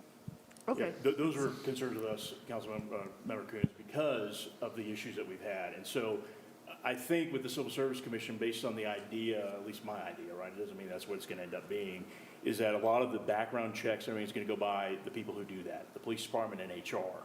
I mean, at the end of the day, I love the service of the Civil Service Commissioners, right? But they're civilian, right? They don't have the insight and the experience that the police department, the fire department, and HR has. So I expect, I can't say this is going to happen, a lot of those things are going to be offloaded to either the police department, the fire department, or HR. But that is a big part of the process. But we've been in contact with Mr. Lance and the fire chiefs to talk about those discussions already started. Okay, thank you. Mayor, can I proceed with a Please couple other proceed. questions? Thank you. So with respect to the question that was asked about a waiver of reconsideration, if we were to not put in place a waiver of reconsideration, and so then someone at the next meeting could call this up for reconsideration, if they were to do that and the council were to decide actually were not going to support this, then what would happen? Then we'd go down the road that We Pete go down laid the out. same road. So, yeah, they would end up filing a lawsuit, and we'd end up litigating this with a judge or a jury. Yeah, it's important to understand that that is, in a perfect world, you don't need consent decrees, right? But you're not living in a perfect world right now, and that's just the reality. So there's a complaint. The Attorney General has a complaint, and he will go to court and sue us, and that's what's going to happen. And there shouldn't be any sense that that's on our timeline either. That is to say, maybe he'll forbear, or maybe he won't. He hasn't told us anything about that. So, this is all about trying to do things on your own terms. That's my respectful advice to you, is you made a decision to try to explore this so you could do some things on your own terms, and you'd be able to do it the best way you could. The Senate Bill 217 is what it is. It's the law of the land, and so that's the world we're in. And we know we have a complaint because he showed it to us, and he's ready to file it. So we either say that we disagree with it, but we're going to work together, and here's our plan, our contract moving forward is our consent decree. We're going to stipulate to a judgment, and we're going to do these things over the next 3 to 5 years. Or we say, do your own thing, Mr. Attorney General. We're going to roll the dice, and you sue us, and we're going to go to court. And part of the problem with going to court, in my experience, for what it's worth, is that you're not going to develop a lot of this data that you need. You're actually developing the data now and the information that you need and the relationships you need that's going to help you to address these problems. Litigation, in my experience, is not the best place to develop positive information. It's a great place to weaponize information, but that's my 2 cents. For sure, thank you. And just the other thing about that too, just for all council, is the agreement isn't signed yet, right? Not saying anything could change in the next 2 weeks, but until it's signed and filed with the court, things could change. Not saying that we would have that impression. I'm not saying we're getting that impression from the Attorney General's office, but one of the reasons we're stressing for the waiver is if you guys approve the resolution tonight, the Attorney General is going to file the case tomorrow with the packet, and we're set. It's going to get signed, and we're done. They haven't signed it yet because we're waiting for Mr. Brodsman to be able to get authority from you all to sign it. Okay, thank you. And then I have one more question, which is, in the section around bias-based policing, there was a specific, under goals and measurements, there's a specific list, that's under D3B, of tracking for arrests and summons for particular offenses. And so are all of those offenses required to be included? Like, they will definitely be included, and then it says, and related offenses. How do we determine what those related offenses are, and what was the reason for picking those particular ones? So, Jason, let me start that also. So, yes, our interpretation is all 3 of these will be included. So, contempt of police, right? I mean, I think we've all heard different terms. As a police officer, we have these nice acronyms we like to use. But when somebody gets into a use of force and they're trying to justify it after the fact, what are the big 3 that we see? And that was what was a big indicator with the Attorney General's office. He wanted to make sure that before officers engaged in force, whether de-escalated and whatnot, we wanted to be able to track those incidents, right? And that's why that's specific in there. Now, we don't know what the legislature is going to do in 2 years. They could add another misdemeanor charge that's very similar to that. And we wanted to, that's why we put in related offenses, because I know Chief Wilson wants that information too. So we can look at those, that are officers using force to justify what they already did. And the one we'll talk about is,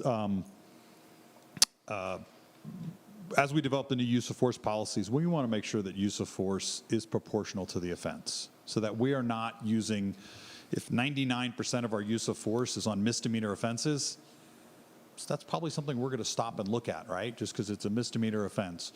I called it jaywalking. Pete used the correct legal term in there somewhere. I forget what it was, but you all would be very concerned. Pedestrian in the right of way. Yeah, so it's, again, I think that's what this, in these larger ones, we want to make sure that the larger issue is our use of force proportional to the offense? And so it's not to say you won't have some use of force associated with misdemeanor offenses, but we want to look at that. That's an area where we'll have a little additional scrutiny. We won't say never, but we just want to make sure that if we are, we're looking at what went on there. So that's the purpose for those. Further questions of staff? Seeing none, then a motion is in order. Mayor, Councilmember Hiltz. Motion to approve 11P. Been moved by Councilmember Hiltz, seconded by Councilmember Coombs to approve item number 11P. Discussion? Councilmember Hiltz. Thank you. I appreciate the conversation tonight. I think what's important to remember as we're talking about community safety and all of this need to make sure that we're providing a safe environment is that we are here because not all people in Aurora are safe.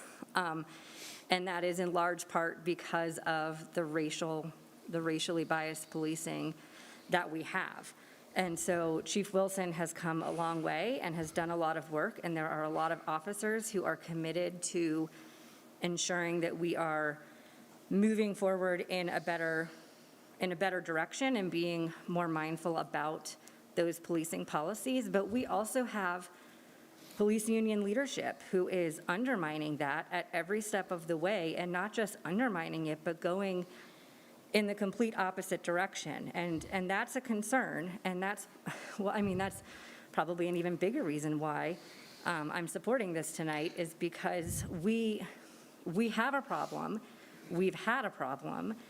We haven't been able to address the problem, and we have representation that is fighting this at every step of the way in some of our police unions.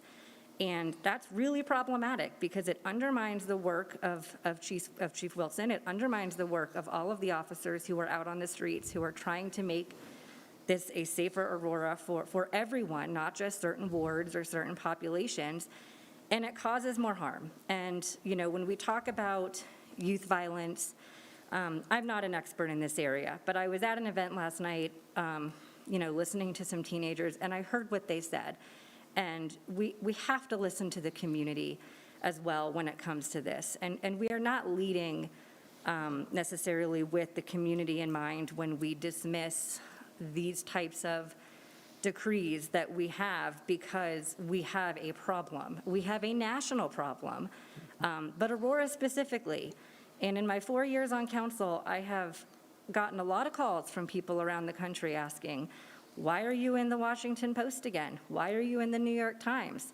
And it's consistent. And this started long before Chief Wilson, and I applaud her for taking this on and making the changes that she has, some probably more reluctantly and some more proactively. But I think, if we saw anything today, especially with what's happening in the news with our police union leadership right now, is that we need a court order to force us to do better as a department, because it's very clear that it's not happening organically. And so to the officers who are out there, who are trying to do better and be better and treat people the way they deserve to be treated, I applaud you. Keep it up. I know it's hard because I don't know if you're in the minority or not, but in the vocal minority. So I do support this, but it's very needed and necessary. And I think this is, the last resolution that I will ever vote on council, and I think that's very fitting for the work over the last few years. And so I fully support this and will be voting yes right now on my screen. Further discussion? Mayor. Councilmember McConnell. Thank you, sir. And thank you, Councilmember Hiltz, for everything you just said. I completely agree with you. And I also just wanted to add, and address this to our community, that this is a framework for a conversation to come. There's nothing in here, as you heard, that is prescriptive. That's going to be between, our civil service, our city executive staff, council may be involved in some of that. Most importantly, though, I hope that our community is involved in that, because ultimately, police and fire are here to serve you and to keep you safe. So as these changes come about, community has to be at the table and have frankly, I think, the biggest say. I also just want to say to our colleagues, and this kind of ties into a lot of the issues that we've been dealing with around youth violence and things like that, we need to, as a body, really dig into and address the root causes that lead to folks getting involved with law enforcement to begin with.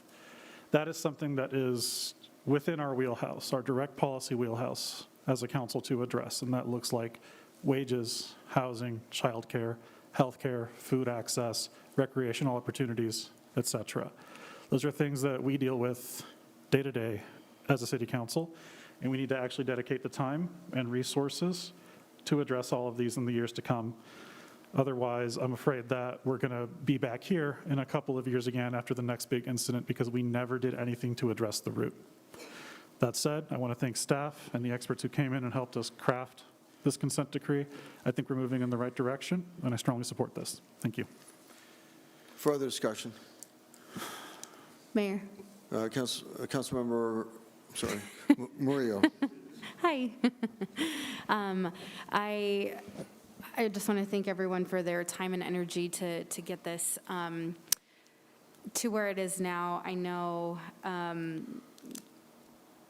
I mean, just to say, I think it's an understatement to say that, you know, we do, not just based on what community has been saying, we've experienced the what a kind of a nationally organized movement feels like, really close to home. And we should have never, but we have, right? And so we have this responsibility to react with the utmost care and you know, in terms of how we're going to move forward. I think when we think about systems, like this is, you know, I find peace in this process in that it's not relying on somebody's, you know, personal opinion. Like there have been independent third-party recommendations that are included in this consent decree, right? The direction is in line with what other people are saying that we need to do better at.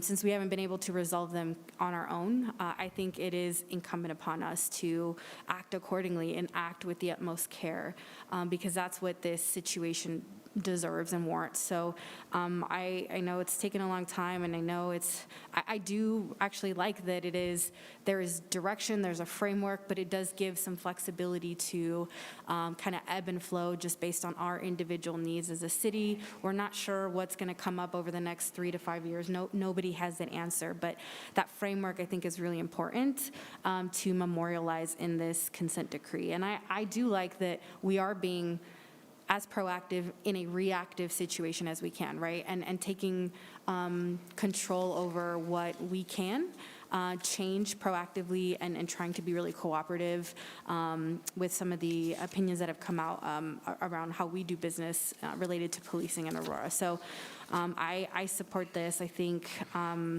it is, again, memorializing independent, objective, third-party opinions about how we do better in terms of policing in Aurora. And so I just wanted to express my gratitude for you know, all the time and efforts taken to get to this point. And I know this it is a big decision, but I know it's the beginning of many other decisions. And you know, I'm looking forward to working with community and staff and everyone else to move us forward.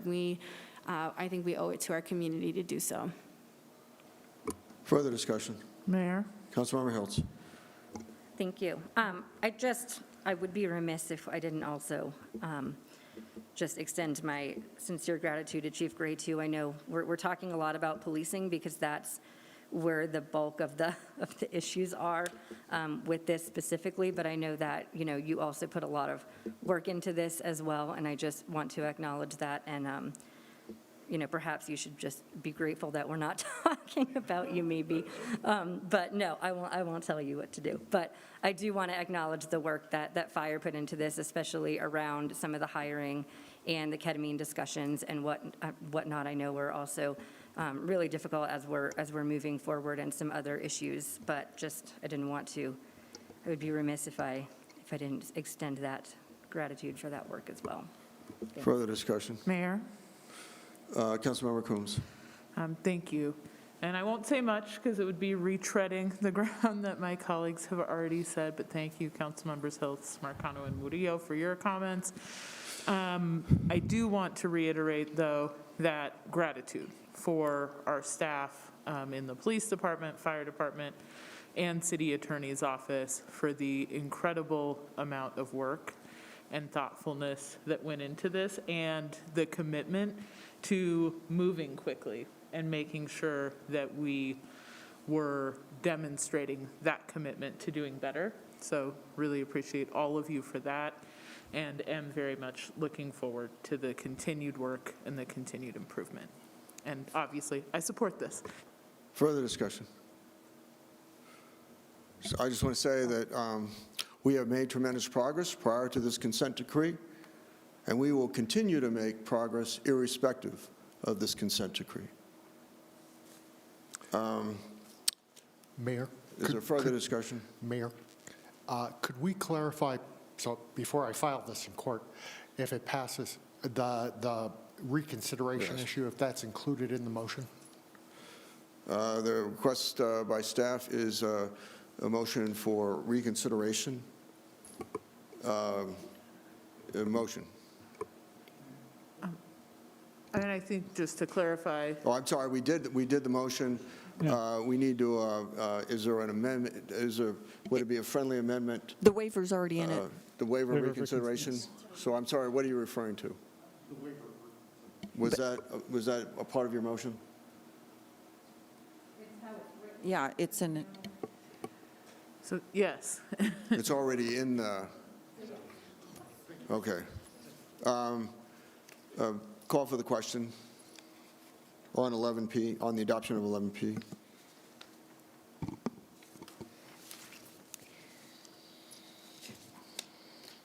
The motion passes with 8. I didn't get an ability to vote. Mayor Pro Tem, you had already voted yes on there. Is that how you'd like to cast your vote? Yes? Okay. It passes with 8 votes for Resolution 2021-143. Okay, now please read the title to item number 12A. Mayor, can we do announcement of the call-in line? These are public hearings. Oh, I'm sorry. Staff needs time for an announcement of the call-in line. The time is now 8:45. Council will stand at recess until 8:50.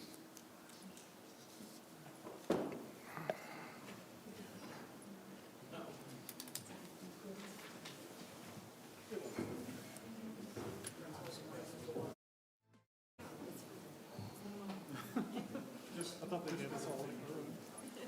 Mayor, are you going to get a bigger gavel, or is that the one you're sticking with? I like a bigger one.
one more minute.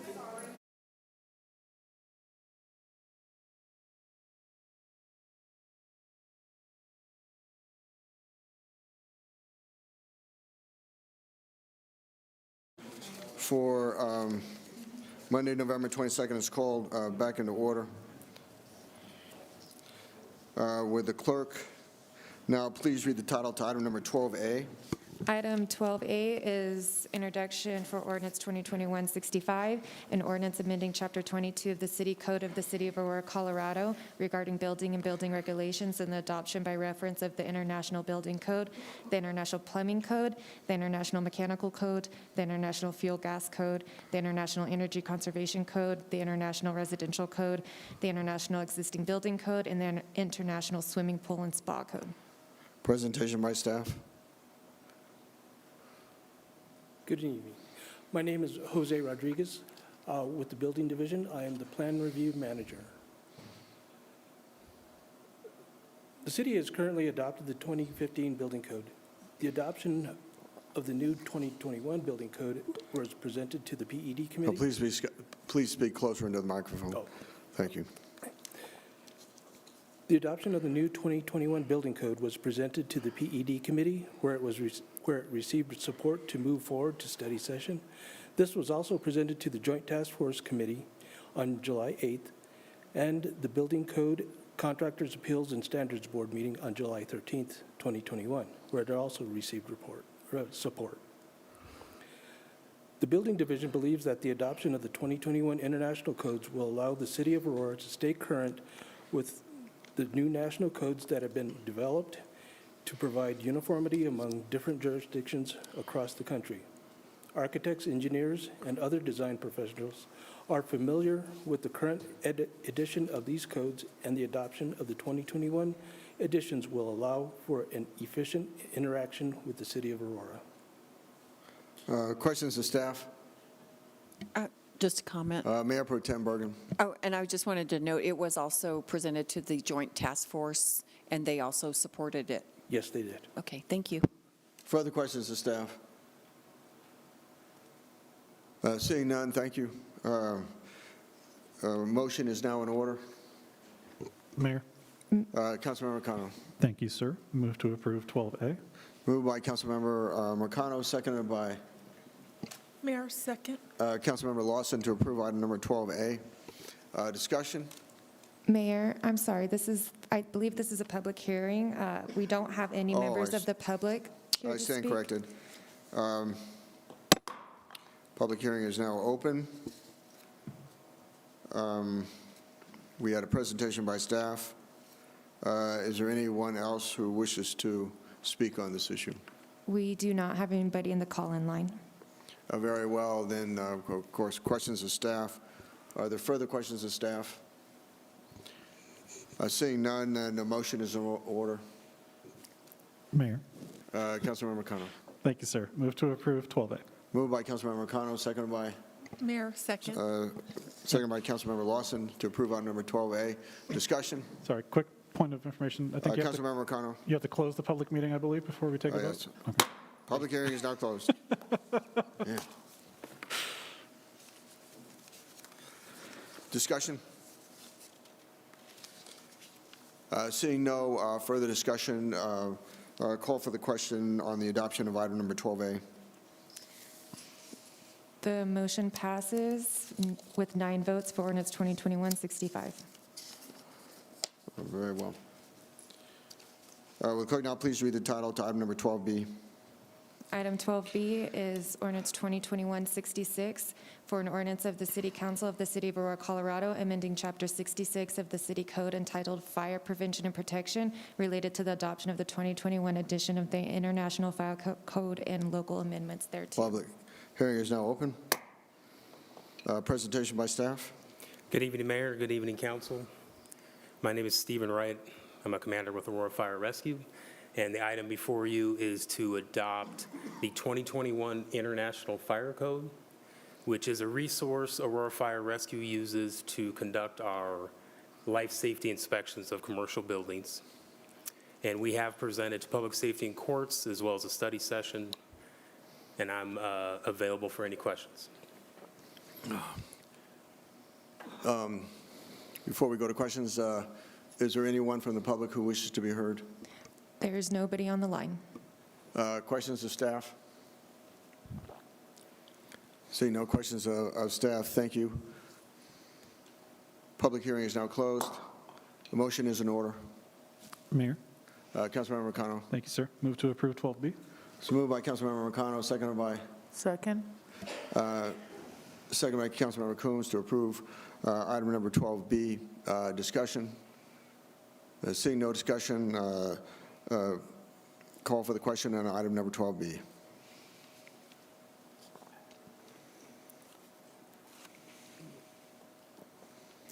The motion passes with 9 votes to approve ordinance 2021-66. Clerk, now please read the title of item number 12C.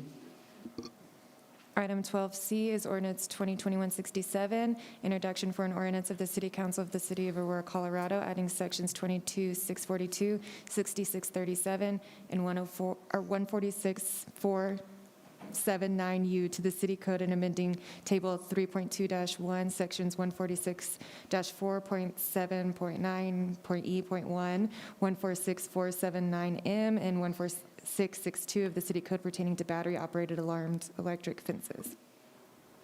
Public hearing is now open. Presentation by staff. Good evening, Mayor, City Council. I am Brandon Camerata with the Planning Department.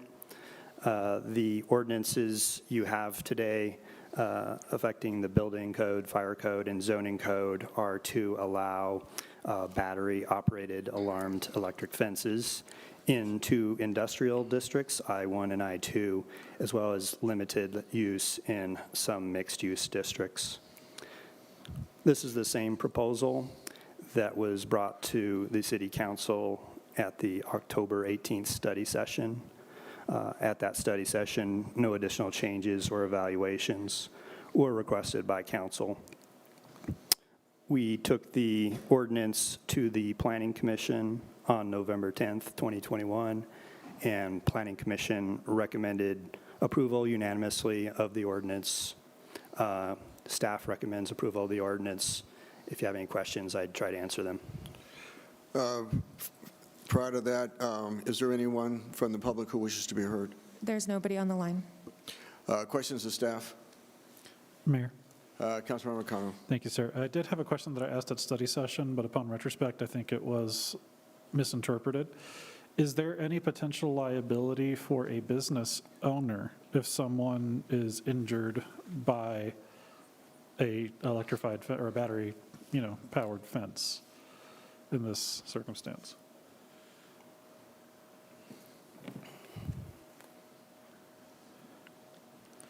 Mr. Joyce. This is a privately installed. The city has no liability in this. No. If it's negligently installed, if it's negligently operated, there is no liability on the city at all. Yeah. Okay, I understand that. I'm asking, is there a potential for a business owner who wants to protect their property? I understand that would be, the purpose behind this. Is there the potential that they would then, let's say someone is trying to clear their fence, is shocked, loses, falls, injures themselves, would they then potentially have liability in this circumstance? The business owner, not us. I understand that we're not liable for this. I'm just asking, is that a potential circumstance? And really, I guess, was that discussed by the committees where this was heard? Someone can always bring a lawsuit, so whether or not liability is sustained, I don't know. It depends on what the circumstances are, sure, with the person being shocked. So there's no stopping a lawsuit. Of course. I just wanted to know if there was like a established precedent, but understood. But there's no liability on the part of the city. No, of course not. Understood that. Further questions of staff? Seeing none, recognize Councilmember Gardner for a motion. Mayor, motion to approve item 12C. Moved by Councilmember Gardner, seconded by Berzins. Councilmember Berzins to approve item number 12C. Discussion, I'm sorry. Public hearing is closed. Further discussion. Mayor. Councilmember Gardner. Thank you. I just want to take a second to recognize staff Mr. Joyce, Mr. Camerata, Jason Batchelor, several other staff members that we've worked with this for quite a long time, and just appreciate their efforts in coming up with something that I think works for both our business community so they can protect their merchandise, as well as something that works for the city and is going to keep our public safety officers safe. So just kudos to everybody for your work on this. I appreciate it. Further discussion? Seeing none, I call for the question on item number 12C.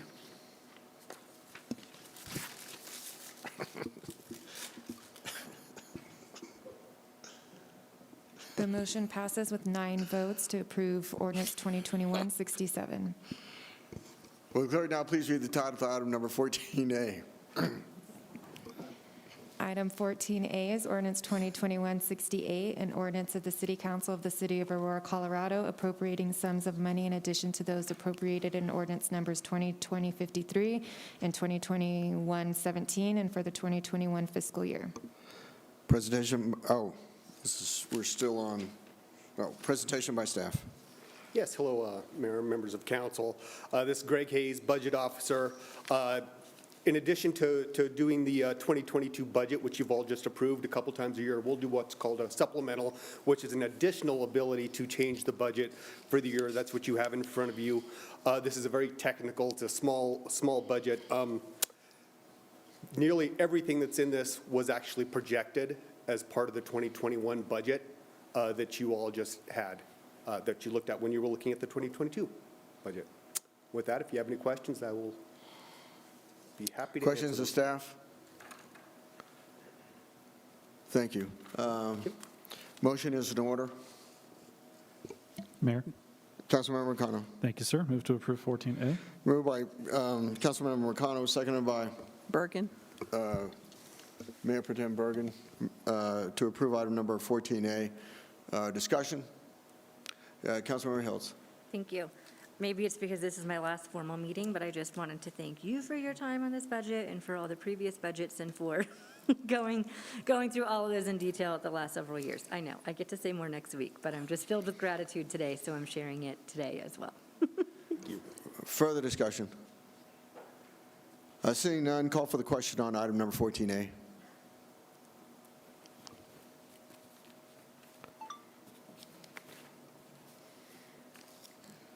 The motion passes with 9 votes to approve ordinance 2021-68.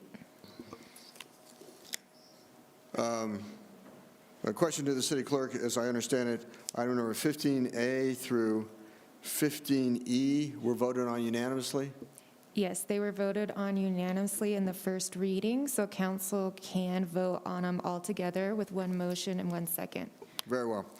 A motion then is, okay, I will ask for a motion. Let me do this. Without objection, is there objection to combining item 15A through 15E in one vote? Seeing none. Mayor? Councilmember, Mayor Pro Tem. Motion to approve 15A through 15E. It's been moved by Mayor Pro Tem, seconded by Councilmember Berzin, to approve item number 15A through 15E. Discussion? Seeing no discussion, the question before us is the adoption of item number 15A through 15E. Call for the question.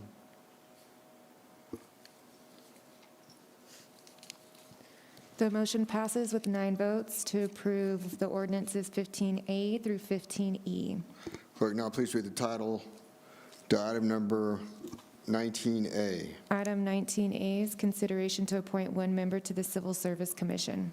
I will entertain a motion, a nomination. Mayor? Councilmember McConnell. Thank you, sir. I move to appoint Desmond McNeil to the Civil Service Commission. It's been moved. I'm sorry, what's the name again? Desmond McNeil. Mr. McNeil to the Civil Service Commission. Is there a second to that motion? Second. I'm sorry. I was going to say I second, but I don't think that was the process that Katie had laid out for us. I think we had a choice of processes. Yeah, you Let's could back do up. either or, so council can always just make the motion instead of nominating, going through the nomination process. Then second? Okay, seconded by Councilmember Hiltz. Discussion on the motion? Mayor. Councilmember McConnell. Thank you, sir. I just want to say that from my perspective, Mr. McNeil showed a great understanding of how the Civil Service Commission operates, and I believe that he had very thoughtful responses to all of our questions, especially when I asked what the change was that he'd like to see in our onboarding process. He said he wanted to see more transparency so folks who don't make the cut can know what they need to do to improve. Next time around, I think that was, so frankly, I was not expecting that response. I very much liked it, and I think he's got what it takes. Very well. Further discussion? Mayor? Mayor? Mayor Pro Tem.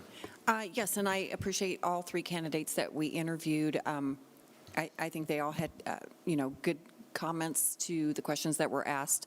I also support Desmond McNeil.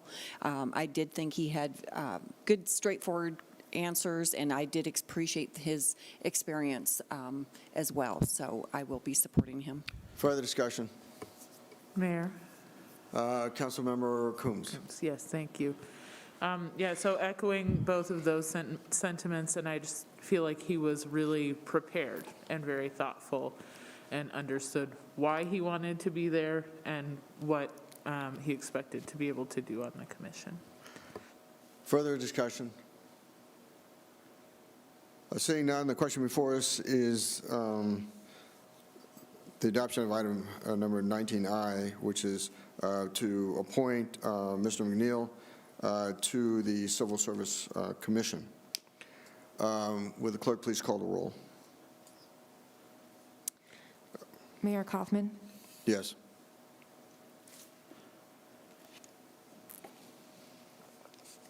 the motion passes with 10 votes to appoint Desmond McNeil to the Civil Service Commission.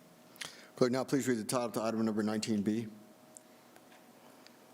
Item 19B is consideration to reappoint 2 members to the Board of Adjustment and Appeals. Nominations are in order. Mayor? Mayor Pro Tem Bergen. Yes, motion to reappoint Ms. Carrie Gallo and Mr. Andres Burzins. Is there a, City Attorney, does that require a second on appointments? Yes. Okay, very well. The second is required. Second. It's been seconded by Councilmember Gardner. Will the clerk please call the question? Mayor Kaufman, Yes.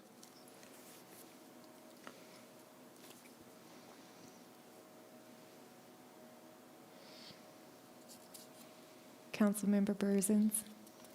It wouldn't take it, yes. Okay. The motion passes with 10 votes for item 19B. Clerk, now please read the title to item number 19C. Item 19C is consideration to appoint 1 member to the General Employees Retirement Board. Mayor? Oh, sorry. Councilmember Coombs. I guess I was a little eager there. Move to appoint Michelle Redding to the GRP board. It's been moved by Councilmember Coombs, seconded by Second? Councilmember McConnell. Call for the question on item number 19C. Mayor Kaufman, Yes.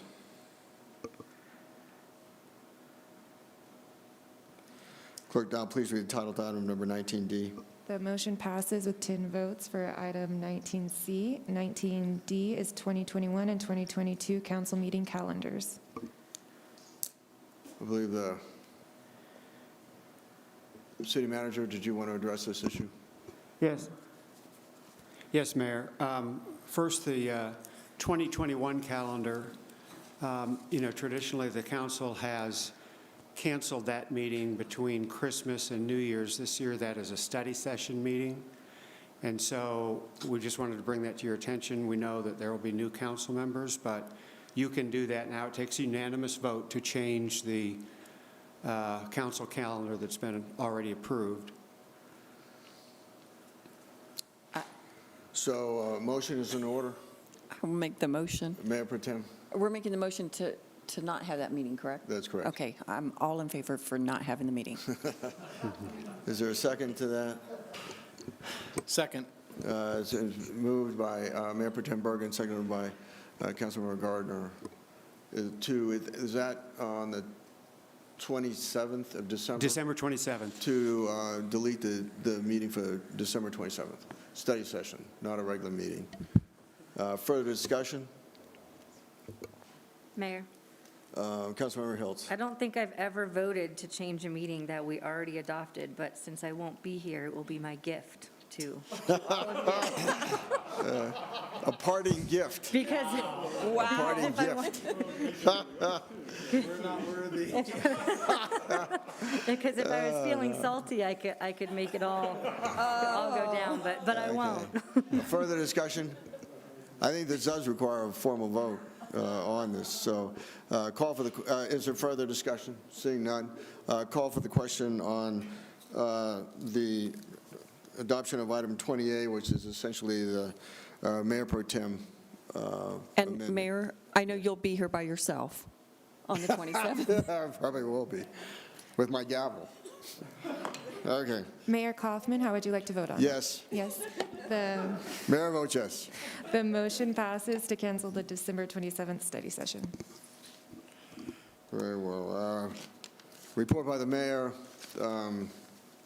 I think we've all been consumed by the terrible tragedy that occurred last week, two tragedies that occurred last week. And when the facts become known about this, we will certainly work to find a path forward. But this council has done a lot in terms of youth violence prevention and will continue to do so. Mayor Pro Tem. Thank you, Mayor. Last week, I attended the Thanksgiving lunch at the Day Resource Center with a couple of my colleagues, and where we served meals, and also there were resources available, free haircuts, free flu shots, and they actually had a dentist there in a van for those that needed dental care. So that was a great event. I try to attend that annually if I can. And then I also had that evening my town hall, so I want to just thank Greg Baker and Tim York for their presentations on water. And then I just lastly also was very saddened and troubled by the shootings that occurred at Central and also Hinckley High School or nearby. And I do think, it's sad that we have students that are fearful of going to school, and our schools should be safe places for them to go. So I want to echo Chief Wilson's comments about, parents really getting to know your kids and to checking in with them, making sure that you know where they are, what they're doing. I think it's really important that, not only parents but friends and the community help each other in those situations. And I do think SROs in our schools are important. Ultimately, though, it is the parents' responsibility and the community to come together to help solve some of that. I know we have our youth violence program, prevention program, and hopefully as that moves forward with different actions, we will be able to help students or help the youth in preventing crime. Councilmember Lawson. Thank you, Mayor. My sentiments go the same. I want to give my thoughts and prayers to those families and those youth. I was on my way to Kenton to the Peace March, and an officer, when I was crossing the street, he stopped me and he told me what had happened at Hinckley, and I was really in tears because I was like, another shooting. And as a community, I want to thank community leaders for coming and having the town halls and coming together. But as I have stated, and I've stated in posts, and I've stated to the public, we have to listen to our kids. We really do. We have this youth violence prevention program, but adults, we have a say, but we have to listen to the kids. I interact with kids a lot, and some of the stuff that they show me, some of the things of how they can get these guns, some of the things that are happening in their lives, I don't think, like they've told me, we have to listen. And I can't stress that enough, but I want to thank the community leaders. I want to thank our council as well for just being supportive. And I'm hoping that we can move forward with the Youth Violence Prevention Program and providing adequate services, because I think it's more than what to do. It's mental health. It's a lot of other things that go along with this. And I just hope that the council will continue to be supportive of the program and moving forward on initiatives to help curtail this, because we don't need another youth shot or dead. And I really do mean that. We don't. So thank you for letting me say that. Also participated in the Day Resource luncheon, and it was that too was a very, just interacting and us as council members to be able to serve our unhoused population and the people that were there. I think you should have seen the smiles, and they were just like, wow, thank you for just making us feel special. So I really enjoyed that, and I always attend that every year. As far as an update for the Pfizer committee, the U.S. House passed the Build Back Better Act on Friday morning. Thank you. This follows on the heels of the release by the nonpartisan Congressional Budget Office of a full cost estimate of the spending bill on Thursday. The Build Back Better Act now goes to the Senate, and of course, we'll know there will be some conversations there. President Biden will nominate Jerome H. Powell to the Federal Reserve Chair to another 4-year term. So those are my updates for that. I will have an RT Reimagine update next week and provide that to council. We did have NLC this week. They had a actual city, actual conference, and so I attended a lot of the workshops and also the transportation committee, which I'm really involved with during this whole week. And Mayor, that's my update for this week. Thank you, Councilmember Lawson. Councilmember Hiltz. Thank you. I attended the Light of Dawn reopening, which is the statue outside that used to be a water feature, and it's now lights in order to keep in line with water conservation, et cetera. And that was really, really fun and exciting. It was the same artist that did the original piece back in, I think, 2003, which I think is just really cool to have that kind of longevity with the city. And then last night, I attended the state of emergency along with several other council members about youth violence specifically. And I just want to thank Councilmember Lawson for all your work on this. You have been really at the forefront of all of the conversations that are still being had. And what these kids were telling us is, we need you to listen to us and let the community lead. Access Live event has ended. Thank you for... Is that my cue? Is that my cue? And really asking, to let the community lead and for us to stop this top-down approach of us, and not just us, but just leadership in general, not really understanding and knowing what it's like and coming in and saying, this is what you need to do or should do, and really letting those impacted lead that conversation, which I know Councilmember Lawson's been talking about, and I really hope that we start listening to her on that, because she really does know, what the community is asking for, because she has been so deeply involved in it. And we've had a lot of awfulness in the last several weeks with specifically our youth in Aurora, and I think the conversations that were had last night need to continue, but also, we need to recognize that we can't just keep talking about it, and we have to actually put money and resources and whatnot behind the issue. And once again, Councilmember Lawson's been asking for that, and so I hope that moving forward, we start supporting her in that work. So, thank you.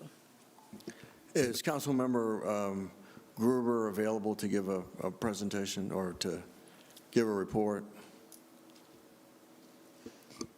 I don't think he has the capability of. No, he said he couldn't talk. I think he can speak, so I think he's on the line. 1 second. Okay. Councilmember Gardner, I'll come back to Councilmember Gruber if he can do it. Councilmember Gardner. Thank you, Mayor.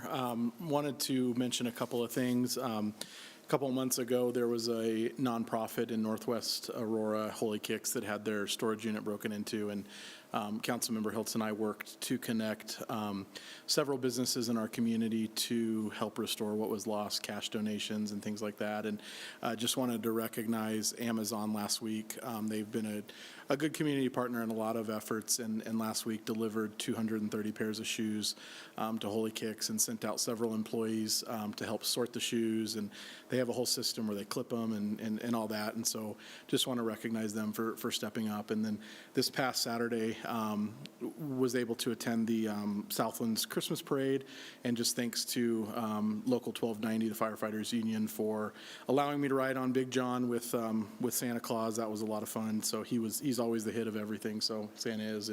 So that was fun.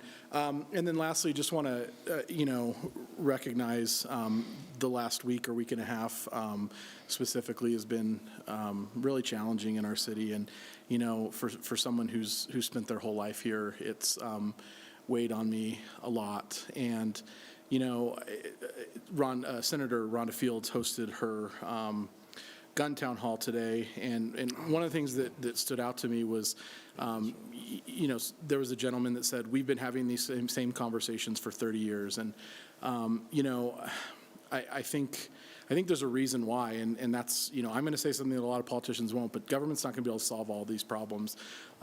It's going to require parents, it's going to require faith leaders, community organizations. The list goes on and on of who's going to be able to solve these problems. And there's not a silver bullet that we're going to do. I think there's some things we can do to help contribute. There's increased mental health funding is a big one, specifically in the last 18 to 20 months.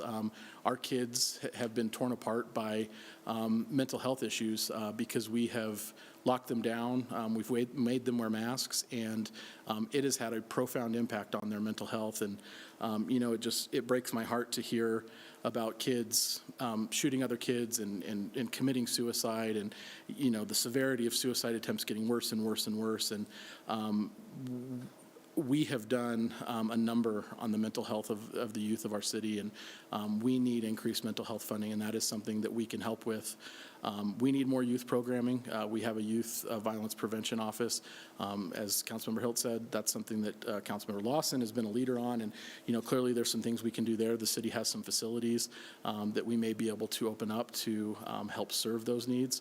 And I think there's some other things that this group might talk about, but I just want to echo the plea of Chief Wilson and others. We need everybody. We need parents. We need the community. We need faith leaders, because the 10 of us, or the 10 of us that are going to be here after December 6th, are not going to solve this problem. This is it's a hard issue, and we really need to spend more time as a society listening to others and loving others. And we have some serious problems, and no ordinance that we pass is going to solve all that. So thank you. Councilmember Moreo. Thank you, Mayor. Just to, I guess, recap the year in terms of town halls. I had my last town hall this last week. I won't be having another one in December. We'll resume next year in January, the fourth Thursday. We're still working on hybrid capabilities. It's kind of been a hit or miss, so I might start off with just in person until we can get the technological capabilities kind of up to par, and just working with our city staff to be able to make sure that when we are providing, hybrid meetings, at least at my town halls, that they are done really well. I know it can be really frustrating when there are some technical issues. So just wanted to kind of say that. And something to look forward to next year. We set the agenda every January, so if you want to have input on the types of speakers and topics we'll be discussing, please join us. We have translation at all of our meetings. In a non-COVID time, we also have dinner provided as well, since you all are taking time out of your day to join. So I just wanted to extend that invitation once again for the new year. In terms of, some of the other council members have already talked talked about some of the youth and the gun violence that we've seen. Aurora Central is in my district. Nome Park is just down the street from where I grew up, and a lot of fond memories in the area, and so it hits really close to home. And same with Hinckley, just outside of my district, but lots of families live in Ward 1.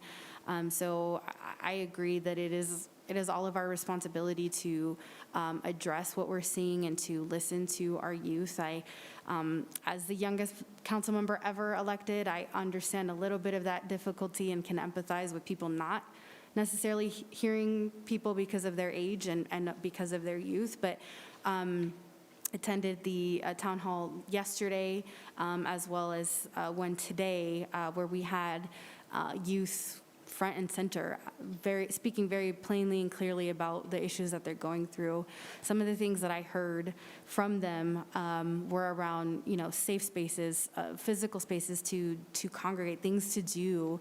There was an issue brought up around the use of one of our potential recreation centers for youth programming. I know that's something that I'll be following up along with others.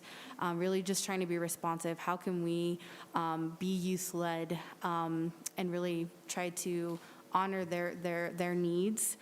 We also heard, issues with, mental health and trying to figure out how to resolve conflict once it's escalated to a certain point.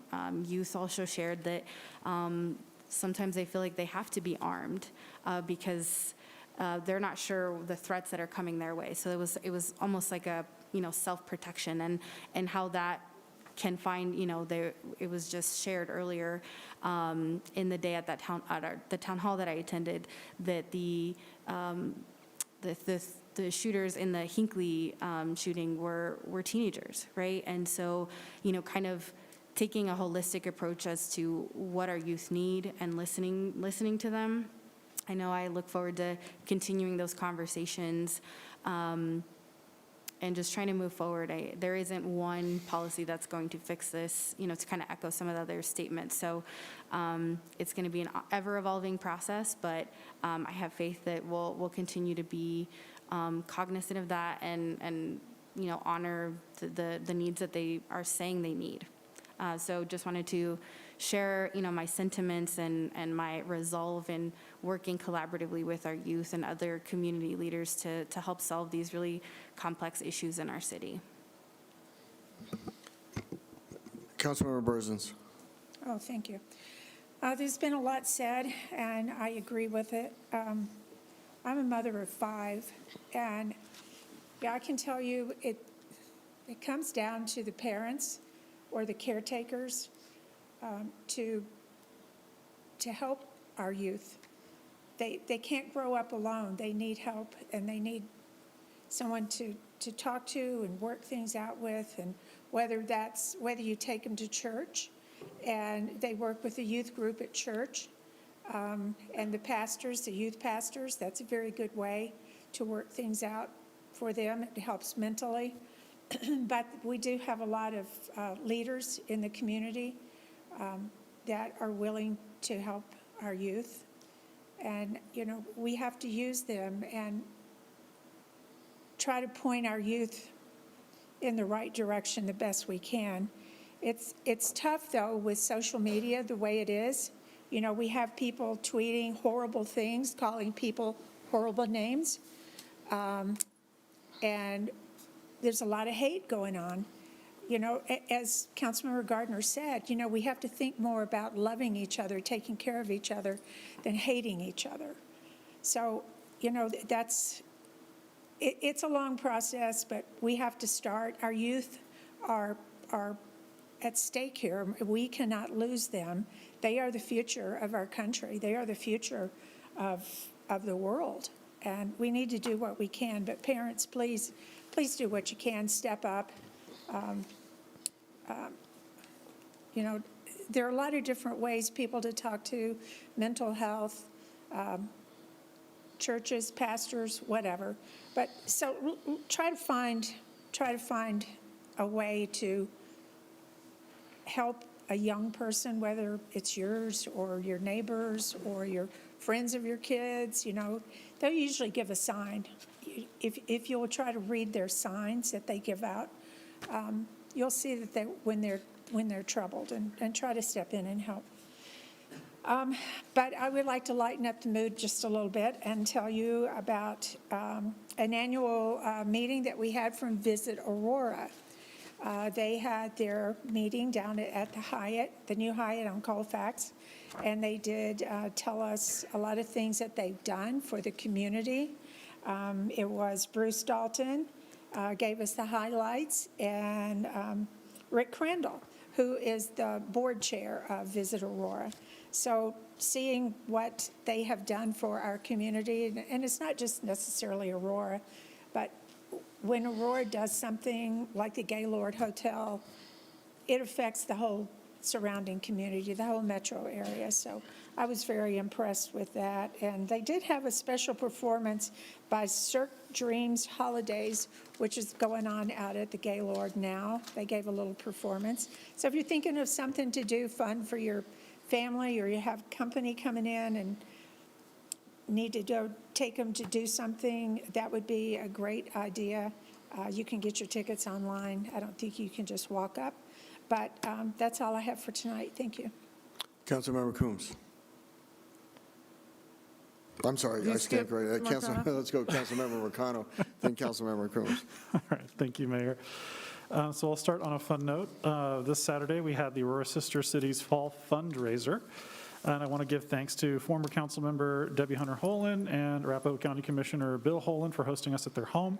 And I also want to thank the mayor for coming by and giving some supportive remarks for the organization. There was great live music and a silent auction that, with the proceeds going to support Aurora Sister Cities' future programming. And with hopefully things improving with the pandemic in the coming year, hopefully we'll be able to actually start, doing youth events and including the international events, which I know are always a hit. I also want to acknowledge the two community events that we had over the weekend. Well, one over the weekend, one this morning. That was that Sunday at the jurisdiction of Colorado Church of God in Christ for the state of emergency meeting there. And was able to swing by the Fields Opportunity Center earlier today for another meeting. And I do want to echo a lot of what my colleagues have said about the severity of the problem of youth violence in our city.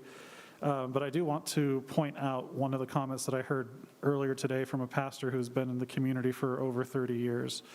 And he says that we've had many meetings like the one we were at earlier today, and nothing has fundamentally changed. And he's begging our youth to tell us what's going on, but he also acknowledged that we, and I mean whether it's the public sector or the private sector families, we've failed to take meaningful steps to really address the root causes. So I want to once again plug some of those and also give you all a resource that was actually referred to me by someone who works in this area. And that is from the Educational Fund to Stop Gun Violence. And it lists some of the root causes of gun violence here based off of years and years of research. It's income inequality, poverty, underfunded public housing, under-resourced public schools, underperforming schools, lack of opportunity and perceptions of hopelessness, and easy access to firearms by high-risk people. And those are just the high-level ones. There's a lot more, as we've talked about. There are things that we need to do to support our families, but we also need to give more resources to our youth, including mental health services. Because there's a lot, the world is much more complicated, I feel, for this generation than it was when I was in my teens, 20 years ago now. And I think that it's going to take all of us really pulling together, really having some difficult conversations, and really dedicating serious resources and energy towards addressing this problem, because we are failing our future leaders today, and that can't stand. So thank you all, and I hope you have a great night. Councilmember Coombs.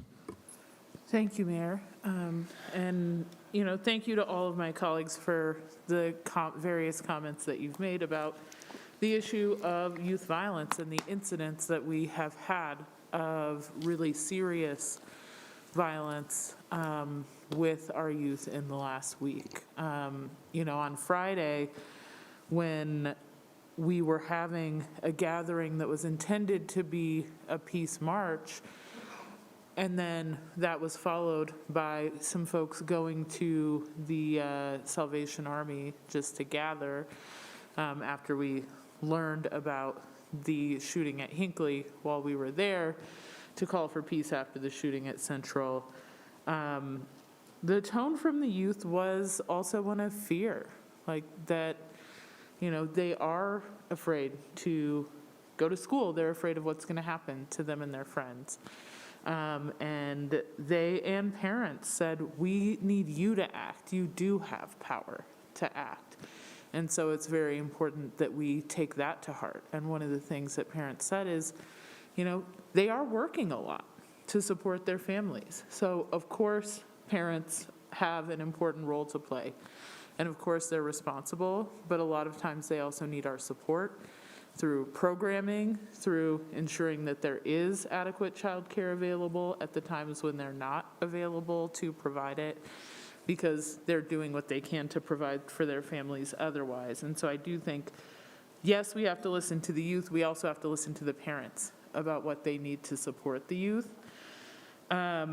And at some of the other meetings, yesterday there was a meeting and today there was a meeting, other things that came up from the youth is that sometimes in the spaces where they're supposed to go to seek resources and support and be heard, they don't feel accepted for who they are, whether that may be because they are LGBTQ or because they hold a different belief system from the people that are around them, or because they just don't feel heard and they don't feel believed about the things that they're facing. And so it's not just listen to them about the specifics of, we need you to do X, Y, and Z. That's important. But also listen to them about the experience that they're having, because the experience that they're having is that the adults that they're turning to are not accepting and supporting them. And that is every single one of our responsibility to convey that acceptance and that care and that love. If we want to talk about loving people, we have to include under that loving people for exactly who they are and making sure they know that they can have that acceptance. And again, we need to take them seriously about what are the issues they're really facing. Because they're not necessarily the same. And it's not only social media that makes those issues not the same as what we may have faced when we were young. And so I want to thank especially those youth and those parents that had the courage to be very real with the leaders in their communities in very public conversations, because it takes courage and it's very difficult. One kind of youth-related event that I also recently had the opportunity to participate in is a program called Young Invincibles, which is a training program for future leaders that allows them to have internships working on public policy issues and learning and being trained to be public leaders. And I was able to attend one of their meetings and speak about municipal government. And so those are also the kinds of opportunities that we can take to lead and to be a part of mentoring and being role models for future generations. As far as boards and committees, I am on the Visit Aurora board, and I was really excited, in addition to the fun of the meeting that we were able to have and the entertainment, also the vision moving forward for how we really make sure that our city is a destination that people are interested in coming to. And I look forward to continuing to work with the board on that strategic plan and that strategic vision to make sure that we are successful and that we're addressing some of the issues that keep us from being more of a destination, as well as enhancing and strengthening the things that we do have going for us. And I appreciated all of the data and information that was brought forward in that meeting as well. For Dr. Cog, we finally approved, after I think this was our 4th or 5th meeting discussing it, a letter on the CDOT greenhouse gas rulemaking and the position from DRCOG on that. It specifically took into account feedback from all different sizes of communities across the metro area in terms of what we need to have available in terms of mitigating climate change, but also being able to get sorry, I just blanked, get the kinds of accommodations that we may need to either increase road capacity, increase transit capacity, just acknowledging that what it means to address climate change in our different communities really varies. And so I appreciate the work of DRCOG as a body in really trying to make that something that would work for everyone. I was excited to be at the Mile High Behavioral Health Care Thanksgiving luncheon as well. And then I also was able to attend a follow-up meeting from the mayoral mission to El Salvador to talk about some of the projects that folks want to see on economic development and community building, both in our relationship with El Salvador, including a possible sister city there, as well as having programs within our city to support our Salvadoran community and our immigrant communities more broadly. And then finally, I had the opportunity to participate in the State of Recycling and Composting in Colorado, where we were able to talk about issues we have in our city, issues we have in our region, as far as inadequate opportunities and access to recycling. The city of Aurora is one of the cities where people really don't have a lot of access. And so one of the things that's being looked at for that is a program that would require those that produce garbage and waste that's non-recyclable or that is recyclable to provide funding that helps cities to improve opportunities and access to recycling. And that is all I've got. Very well, seeing no further business before the city council. What's Sorry, that? Oh, public invited to be heard. Well, and also I believe Councilmember Gruber can speak now. Okay, is Councilmember Gruber available?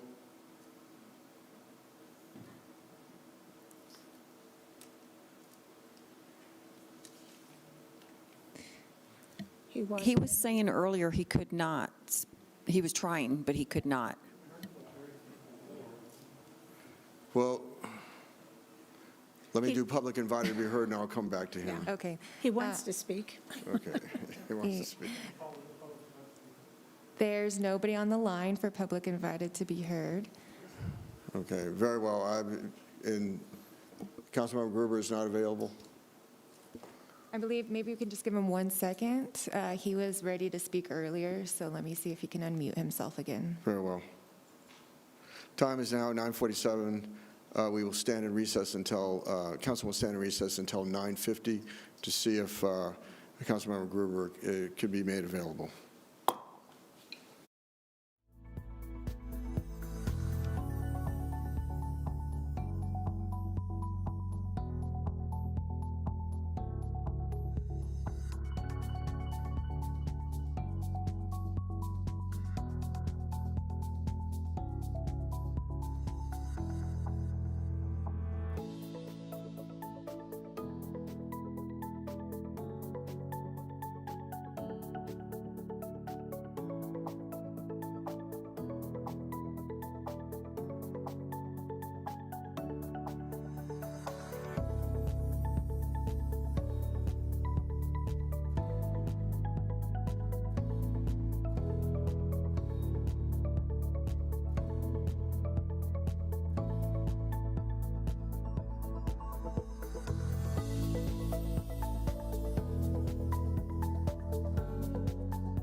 tea. I see.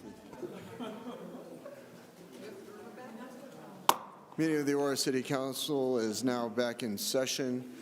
Councilmember Gruber unfortunately cannot be with us tonight electronically, so meeting is adjourned.